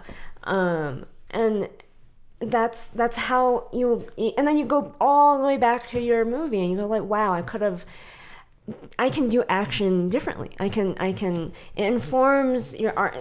If you don't have a reason to give a shit about like Cassavetes and Truffaut and like all these like random old kind of hard to stomach directors, you're gonna hate jumping into it. You're gonna hate it. But I think your ultimate goal is to go backwards like that, is to eventually go back in time, because eventually you run out. You run out of big blockbuster action movies very quickly, and then you're gonna have to like work a little bit to like find more movies to inspire you. And you also said like it's not just going backwards, it's also going sideways, which is world cinema, going into like Japanese and French and Italian and Indian, Filipino, Taiwanese, Korean. Like you want to discover all the greats of every era of every country, and you might find that like Scorsese's like super into like the mob and Italian whatever, so then he's super into like the Italian directors, that he really relates to that. And you might find that like you really relate to a certain kind of director too, maybe not in your own country, in America, in Hollywood. You know, Hollywood has a way of really like dumbing down a lot of movies that were told better by other people. I think the best thing you'll learn from other people from other countries is like how an American movie is a certain style, yeah, and like a certain voice, and then you're gonna see other people do stuff that go like, wait, you could do that? Yeah. You could, I mean, I don't want to give away what other people do, but it's just like, our way of telling a story is we need to have beginning, middle, end. Yeah. Usually we need to have a happy ending. Like a lot of other countries, because of their cultures, poetry, theater, like every literature, like they have their own like kind of taste for making movies. Mm-hmm. So you watch a German movie different from a French movie. French movie is more romantic. Usually the German movie is more bleak. You know, it's like stuff like that, like where everyone has their own flavor for it. And then you just like look at everyone, and then like the beautiful part is you relate what, let's say, Kurosawa was doing in the 60s and what were people doing in the 60s in America. Mm-hmm. And then you'll see in the 70s, boy, did they ape a lot of stuff from the 60s Kurosawa stuff. Boy, did they steal a lot of that stuff. And it's just this, like, it's us as a collective conscious culture making movies. And like people think of the idea that like nothing is original as a limitation, or like why even bother. And I look at like nothing's original, but like there's so much that hasn't even been said, and like there's formulas to create something original, at least something that we haven't seen before. I mean, like before Nolan, before Tarantino, the standard was to tell a linear story. Like there's so much I feel like there's so much uncharted territory, and just because we've built a few spaceships here and there in space colonies doesn't mean like, oh, we've discovered all of space. Yeah. We're done. I think that's really limiting, and I think it's really cynical. And I think if you like, I don't see that as a limitation. I see it as like sort of like a challenge to make something new. And I also think like watching it's so, I used to think like, why should I be such a film buff? Like why should I know all this stuff about it? It feels like random facts just to know random facts, but it really does inform your work. Because like if you're new to doing like an action scene and it's a very specific, I don't know, car chase or whatever, you should probably have seen the most famous car chases through history, just so you know what has been done, you know what are the limitations, you know maybe what to subvert expectations of what has already been done, or pay homage, or maybe not do a car chase, maybe do a different type of chase because it's like, oh, it's too expected. There's nothing worse for me than when I watch a movie by someone who, like maybe a no-name director, I don't know, I'm just watching a B movie on because I'm bored, and this director clearly is like young and dumb and has not watched anything, and like they're what is so like, what terrifies me is like when I do something that has already been done by someone else, like Scorsese, let's say, but like so much better. Like that's like the most cringiest thing to me when I watch a movie and I go like, oh, so like you think you're so original, you're so edgy, and you wanted to make this movie about this one thing, but like, dude, like a movie won an Oscar about this and it was like so much better than your thing that you clearly didn't think too hard about. Like I hate that. And it's embarrassing. Like, I think no one wants to be embarrassed like that. Another thing that I think really benefited me when I was starting to watch a lot more movies, I used to be really not okay with horror. But you are a huge horror fan. You did a really good job in introducing... You think I did? Me to horror, yes. Oh. Because you would show me things like Poltergeist, which... I started you baby stuff. Yeah. I was like, oh, we're going to start with the baby stuff. Like, I can't handle this. This is no good. You started training me to withstand the jump scare with things like Insidious. What did I tell you in the theater right before we watched the movie? You can't look away. You can't look away. Yeah. Because you're missing so much about the storytelling, how the jump scare is constructed. Don't look away. If you look at like... Clockwork Orange, that shit, man. Yes. No matter how much you want to look away, don't look away. Yes, because the scare is actually not that bad. If you can withstand the not looking away, you will finally understand what the jump scare is meant to be. But if you always look away, it will always be too much for you. And then you introduced me to more like art house stuff. So now, like, I can watch things like Hereditary. And I think one of the first movies I showed you after that first round of baby movies to like step you up was Rosemary's Baby. Mm-hmm, yeah. And then if you can watch Rosemary's Baby, then you should be able to watch The Shining. Yes. And then showing you The Shining was the first time you ever got scared. Yeah. As an adult, I realized why I think more art house horror movies are so interesting, because it's all about mood. It's not about this, like, jump scares are fun and they're easy and they're cheap. But like things like Hereditary and The Shining and all that kind of more like moody and less jump scary type horror is really cool because it sticks with you longer. The reason why I bring that up is I would still to this day not have ever watched very many horror movies ever if it weren't for you forcing me to.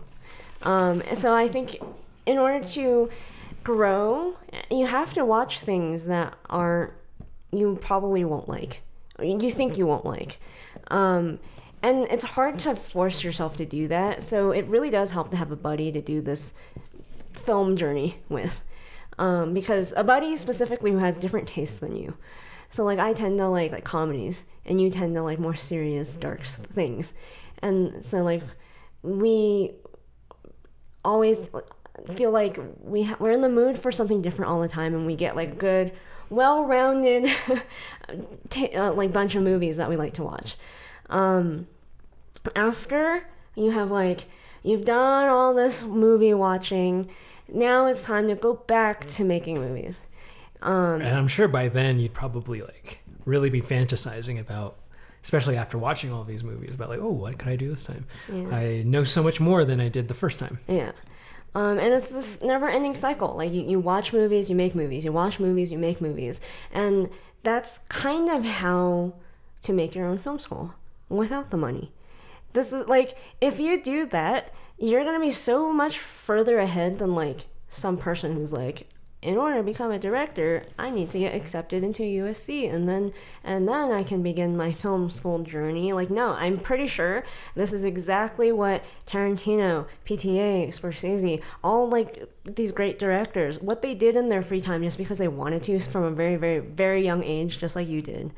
And I think that's what you have to do. Like, I don't know any director who can't talk about movies at least as good as we do.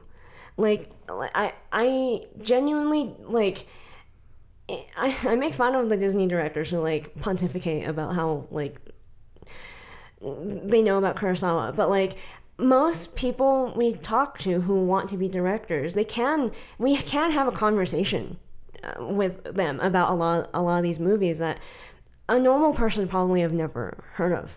Like I remember telling my friend like, oh, you know, like David Fincher, you know who that is, right? And she was like, I have no idea who you're talking about. And I'm like, oh, you know this movie? He's like, oh yeah, I've watched that movie. I'm like, then you know David Fincher. And then they're like, no, I don't. But like usually directors will know exactly who you're talking. Like if you're talking about modern day or like older directors. So this episode, we want to recommend our top 10 movie lists. I have mine, and you have yours. Oh my goodness. I will start with mine. Oh, really? Yeah. Okay. So, I will pull out mine. Every director, I think, has a top 10 movie list. It's not necessarily like a recommended movie list, it's just very them. At least the best ones. I don't like when people are like, oh, this is my pretentious top 10 movie list. I think it's stupid to say what's the best movie. Yes. I don't know, man. There's no like best movie. There's no best movie, man. We've done this for more than a century now. Like I don't know what's the best one. Yes, but you can have your personal, like your favorites. And I get to know more about you, and I'm more interested in someone's personal top 10 list. Even if you think it's in poor taste, whatever, that's their taste. Number 10. Let's do 10 to 2, and then give your honorable mentions, and then say number 1. Well, I don't have an honorable mention. You don't have honorable mentions? Yeah. Fine, I won't have honorable mentions either. Okay. For me, number 10 is Goodfellas, Scorsese. Oh, why Goodfellas? It's my favorite Scorsese movie. Okay. Number 9 is Dr. Zhivago. Why Dr. Zhivago? Because I'm a romantic. By David Lean. Yes. What year? 1965. Number 8 is Funny Games by Haneke, 1997. Number 7 is The Guilty Pleasure. The Devil Wears Prada. Don't blow through this. Why do you like Funny Games? Why do I like Funny Games? Because it's fucked up. Okay, cool. If you cannot handle brutality, maybe not watch that anytime soon. Number 7, The Devil Wears Prada, because it's a guilty pleasure. I really relate to this movie, obviously, and apparently it's a very, very, very tight script. It's a top well-written scripts ever. And then number 6 is Demolition Man by Marco Brambilla. Brambilla. I've never heard of this director before. But you are unashamed to have your guilty pleasures on your top 10. Yes. This is a very me kind of list. Number 5 is Full Metal Jacket by Kubrick. Out of all the Kubricks, why that Kubrick? I like its sense of humor without being too heady. Because, like, Dr. Strangelove can fly over... I think it still sometimes flies over my head in terms of some of the satirical jokes. But Full Metal Jacket is, like... A good, like, it still feels like Kubrick. For example, like Lolita doesn't feel like Kubrick to me, but like it has that like sense of humor that Kubrick has, but it's not too much. Sometimes it can be too much. Like 2001 is a little too much. Number 4 is Come and See, 1985 by Elem Klimov. Yes. Beautiful movie that almost every single modern day movie is inspired by. Everything from A24. Everybody from A24 has seen that movie. There's so many shots, like the animal shot. Yeah, is like in every A24 movie, and like you watch Come and See, and you're like, oh, that's where it came from. Yes, and then. Number 3 is The Lives of Others, 2006, Florian, Heckle, von Donnersmarck. What is this movie? This is the movie I was really moved at the end. I think I was tearing up. Because I am a romantic, I also really like this movie. Yeah. It's a kind of a slow burn about a Stasi who spies on the lives of creative writers. It's a beautiful movie. I cried at the end because it moved me in a way that Hollywood movies cannot. Number 2 is High and Low by Kurosawa, 1963. That's number 2. I know, out of all the Kurosawas. So we watched a lot of Kurosawas, and like most people like his samurai movies, and I understand because it's really fantastical. It like transports you to like an era, but I actually like Kurosawa's more like gritty crime dramas, and more like modern day, at the time, modern day Japan, rather than like his samurai movies are fine. But there's something very Death Note-y yeah. about High and Low. There's something very like chewy and juicy about the crime drama in that movie. I really like it. Which is basically like the premise. It's just a premise. I'm not spoiling anything. A very wealthy man has his son kidnapped. Yes. And that's it. That's all I'm going to say. You should watch it though. Yes. It's awesome. It's like cat and mouse, I think. Are we saving our number 1, or do I say my number 1? You can say your number 1. Okay, my number 1 is Boogie Nights. Yeah. 1997 by Paul Thomas Anderson. Gush about Boogie Nights. It's your favorite. It is my favorite PTA movie because it is hilarious and pointed, fairly well acted, fairly early in PTA's career, and yet he had so much to say. And it really just, I don't like anything way too serious, you know? Like, I like Come and See a lot, but it's very serious. There Will Be Blood, same director. Yeah, very so serious. PTA. My cup of tea tends to be a blend of dark comedy. Dark, but like not like, I don't like weird dark, you know? Like some people who do dark comedy just make it weird and like fantastical and ridiculous. I like dark as in like, that's real life. It makes me want to cry because that's my fucking life. But then it makes me laugh because you have to laugh at the darkness. And I think this movie is a really great balance of both. And I haven't, like, Boogie Nights is like The Devil Wears Prada, but like R-rated. Like, I like that movie a lot. You like the script a lot, too. I like everything about it. And I was like looking up screen caps this morning, and I was like marveling about how the picture isn't actually that great in that movie because it's an early movie of his, but you don't notice that when you're watching it because you're so engaged by the story, and that just goes to show you like how much when you're making something like a mainstream Hollywood movie with a story, how important that is. Like how like you can get away with so much if you just have like a really good bunch of actors and a really good story. Man, Boogie Nights is so good. Yeah. It's really good. It's really good, yeah. And you can't help but go like, oh, it's my life! It's my life! It's all of our lives in Hollywood. It's our lives. It's not good. Oh yeah, I will share my top 10 favorite movies of all time as of this date, 2022. Okay. Number 10 is a movie by Elia Kazan, 1957, called A Face in the Crowd. Yes. I watched this movie. I think I got the alpha of Corona.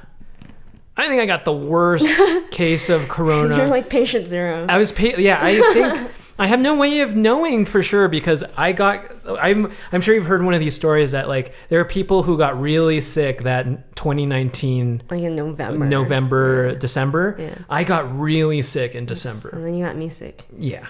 And little did we know when we heard the symptoms for Corona. When we recovered a month or two later. Everyone's freaking out about this new everyone's thing. freaking out about Corona, and then we hear the symptoms and we go like, sounds like what we got. Yeah. But in that, I was going through Criterion, and in a delirium, I read this premise for a movie that I was like, oh, this seems pretty neat. This kind of country troubadour blues man gets hired by a radio organization and basically kind of becomes America's spokesperson. And this movie means a lot to me at the time because at the time, 2020 Donald Trump, AOC, there's a lot of demagoguery going on at the time, and this is a movie about a demagogue and really truly like painted in beautiful black and white, like all the reasons why demagogues are the worst. They take advantage of everyman's hopes and dreams, and they take a fat shit on them. It's amazing how they become one too. And it's amazing how when I watched that movie, how even in 1957 it related to 2019. Like it really did. So next movie is number 9. The only movie that you and I have in both our lists is Funny Games, 1997, Haneke. I have a personal list of my top favorite oneers. For the longest time, my favorite oneer was Alfonso Cuarón's Children of Men. We're in the car, and what's her name? The redhead lady from Boogie Nights. Julianne Moore. Julianne Moore gets shot in the neck, and Clive Owen's trying to prevent her from bleeding. The front windshield gets hit with a Molotov cocktail. Meanwhile, there's this camera that's like looking through all the crazy carnage inside the car, and we're in the car with all these characters as this crazy carnage, and they're being chased by all these wild people. It's just one of my favorite oneers of all time. I'm really obsessed with oneers. There's the Scorsese oneer of Goodfellas, where like he takes his girlfriend down to the cabana or whatever. I think my officially right now, my favorite oneer is in Funny Games. Because it is so brutal. I'm not telling you which oneer is, but like you're gonna watch that oneer and you're gonna go like, this is the I want this to end. But then like it's almost like Haneke's holding your head and going, look at this. Look at it. Look at this. Because it's such a pivotal moment in the story and sort of like the halfway point in the movie. And it's just like it is one of and it doesn't even move. Yeah. I used to be into the whole idea of the orchestration. Yeah, the Birdman type. The Birdman type of thing, where like you're basically orchestrating a dance with a oneer. Yeah. But like this is just basically on sticks and it pans left and right sometimes. It's just the effect of what a oneer can do. Like it's like the effect of like what it can psychologically do to a person. Yes. And what it is like we are there with those characters in that oneer. Yes. Feeling everything that they feel. And it's super cruel yes. that Haneke's making us do this, but it is a visceral experience that I hope you have the stomach for, because it's fucking rock and roll, Yeah. man. If you like horror movies with lots of gore, you'll probably like that movie. It's funny. I added 2 recent movies. I updated my list. We actually came up with this list 2 weeks ago or something like that. Yeah, randomly. Randomly, just for fun, because we were like drinking, we're knocking back some beers. This is a movie I added basically 2 or 3 weeks ago. It's this movie by John Frankenheimer. He directed Manchurian Candidate. And again, I go on Criterion and I just read synopses. And then I read this synopsis of like this man who basically gets a second chance at life. It was very Twilight, Rod Serling-esque, the synopsis, and I watch it and it's just this beautiful, like it's what, 1966, but it's so ahead of its time. I discovered a new cinematographer to look out for that I'm sure a lot of you art directors already know, Jimmy Wong Howe. Beautiful, like just the most beautiful handheld cinematography of the time. It's so like, you probably will look at this and kind of not be impressed because it's very similar to how things are shot now. But like for 1966, this is crazy. This is like, usually movies are on sticks, very, very, very static, but like this movie is constantly moving. It's handheld a lot of the time, but not in that like Godard kind of like hustle bustle street way. It's more of like this cerebral, you're in this person's mind way. Did you say it was like the first Snorri cam? It was the first movie with Snorri cam. And I thought Scorsese was the first person who did Snorri cam. So this shocked me. This is like, it was the craziest thing discovering that piece of film cinema too. Snorri cam, if you don't know, it's that shot where like the camera's fixed on a person's face, but then the whole world moves as they like or move around. There's a lot of it in Breaking Bad. So my number 7 movie is very strange. It's my favorite Scorsese movie, 2016, The Silence. The Silence is my favorite Scorsese movie. I love all of the grades. I love Goodfellas. I love Taxi Driver. But I feel like, I don't know if I'm like projecting all sorts of stuff, but I really feel like this Silence movie is a really sad meditation of where Scorsese is at in his career. And I really think this movie is about his how easy it is to succumb to the cynicism of his religion of cinema. How like, you know, he looks probably at us youngsters and go like, God, you guys are hopeless making your Marvel movies. You guys are hopeless. And I really think, even though The Silence on its surface is this very like, you know, faith-based movie, I really like, if you know enough about Scorsese and how he treats movies like cinema, you can see like this movie is like not just probably his own struggles with faith, but his own like grapplings with his ego as a filmmaker. I have no way of proving any of that. Well, but after we recently watched David Lean's Bridge on the River Kwai, and Scorsese stole a lot from that movie. And if you know anything about that movie, David Lean's movie, it's about principles and ego and men's adherence to it, or two men's adherence to it. And I can see how, like, principle, that idea of ego and principle doesn't really exist in religion, which is why I have a sneaking suspicion the Silence is actually about filmmaking and his relationship with filmmaking. We have no way of proving it, but, nope, I don't but know. like, if you watch the movie in that way, it's such a, because it's almost like this resignation of some sort, and like the burial scene of Andrew Garfield is so much more meaningful and sad. Yes. When you watch, sorry to spoil the ending. So number 6 is my favorite screenplay, my favorite movie about basically the industry that I'm in, television. My favorite 6th movie of all time is Sidney Lumet's 1976 classic, The Network. It is a script done by Patty Chayefsky. It is one of the sharpest, most like, one of my favorite things is when people approach Sidney Lumet and they go like, man, boy, did I think like your movie Network was a great satire on network television and news television. He was like, that wasn't That wasn't satire. That was a reportage. He was reporting what he saw. Just exactly. Like, I was thinking about Network all the time when we were doing skits. Yeah. I was thinking all the time about what would Patty do, what would Sydney do. Like, I was like thinking about that all the time, and I was thinking about like how wonderful and sharp this movie is, and how like filmmaking is such a great way to like work through your bullshit. Yeah, you know what I mean? Your issues. Work through your issues, and like this is one of the finest scripts. So great. I think if there's no Network, there's no Quentin Tarantino. If there's no Patty Chayefsky, there's no Tarantino. People think our skits are satire. It's like, no, we're not exaggerating anything. We're not exaggerating anything. It's like, that's how it is. It's actually worse. Yeah, we were being polite in our skits. Number 5 is my favorite horror movie of all time. It's Nicholas Roeg's 1973 dreamy horror movie called Don't Look Now. Has my favorite sex scene. I know you're gonna go ew, but sex scene with Donald Sutherland.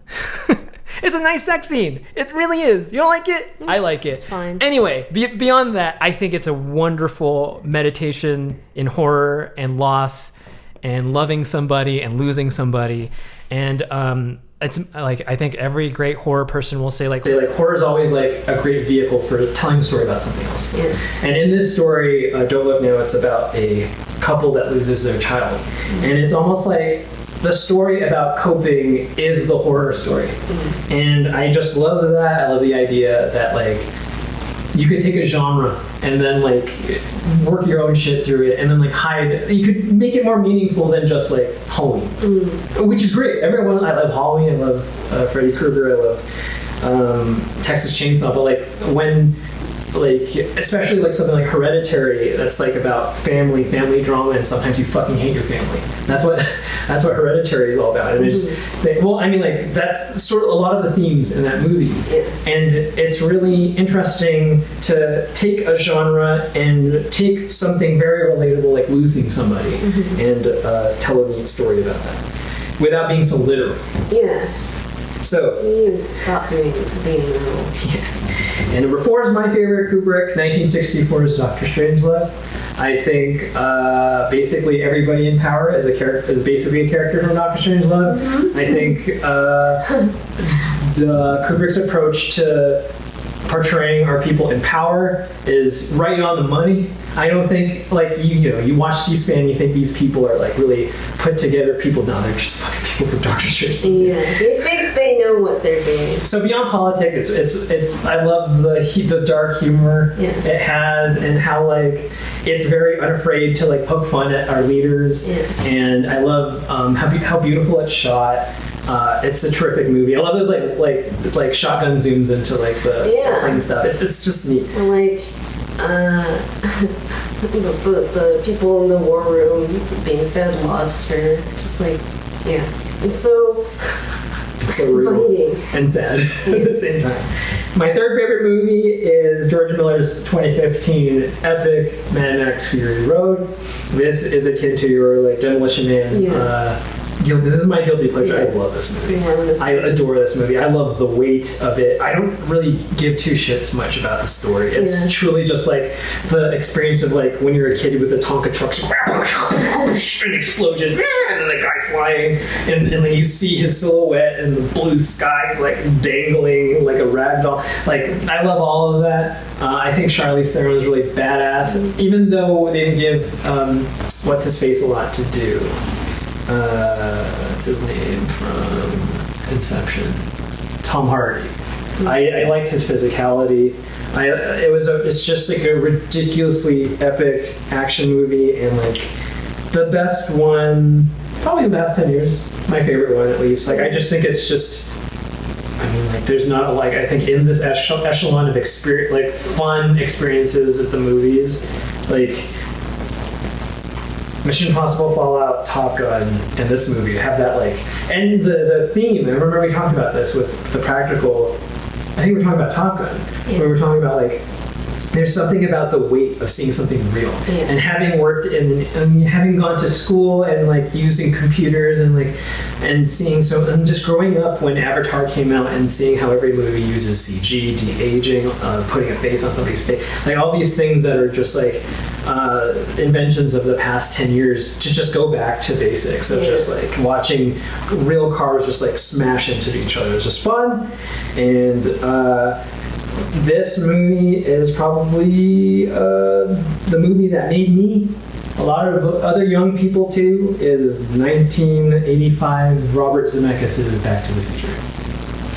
I don't really need to say much. And it's like second favorite movie because it's just like this one is like sentimental. This is the one like I need to have one as a kid. And if I'm gonna pick one from a kid, like it's hard. Like I wanted to pick E.T. I wanted to pick Jurassic Park, but truly like I love the idea of going back in time. I thought Marty McFly was the coolest. Like everybody, you know, when you're a young kid, you want to be Marty. You want to like go on these fun adventures. Like it's cool. So that's my second favorite movie.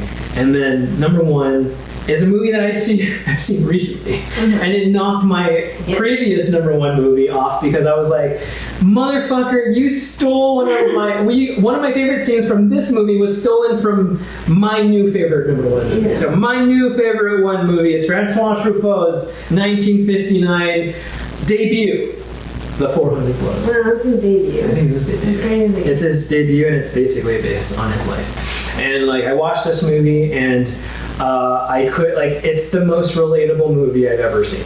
Like, I've never seen, like, it's the closest thing to my life put to screen. Like, I had very little hope watching this movie at first because my first introduction to French New Wave is Godard, and then you just become afraid of all. You become afraid of the word French New Wave. But then like I was like, I'm gonna take a chance. I'm gonna take a chance and watch 400 Blows, and it's about a delinquent kid. And like I just feel like it's so honest, and it's so like for its time especially, like you don't have your protagonist be like a 13-year-old rascal. Like, you just don't do that, and you don't like. And like you always have to have a happy ending with stories about young children, and like this is like a brutally honest story about it's like ugly things that kids experience, the beautiful things, and then like the trouble and the curiosity, and then just the circumstances just become bad, and like it's oh my god, there's this amazing scene where like the main character is about to get into so much trouble. It's epic. Like it got burned into my skull the first time I saw it. It's like this push in on the kid, the main character, as he discovers he like has his hand over his head and he's going like, fuck, I think I'm gonna get expelled or some shit. And then everyone's eye line points at the kid and we're pushing it, and it's just like, oh my god, I remember times in my life. I remember times in my life where that happened, and when that movie showed me that in film format, it took me to every single time I got into that much trouble. Yeah, it's like the ocean. I made my ass beat. Yeah. And like that, like 400 Blows is just like, you can make a movie about, it sounds so self-serving, but you can make a movie about your own childhood. Like, it's anything. Like, this could be anything. There's no pretension here. There's no big special effects or no clever writing. This is just a very, very relatable story about a young boy. Yeah, it's specifically relatable for you.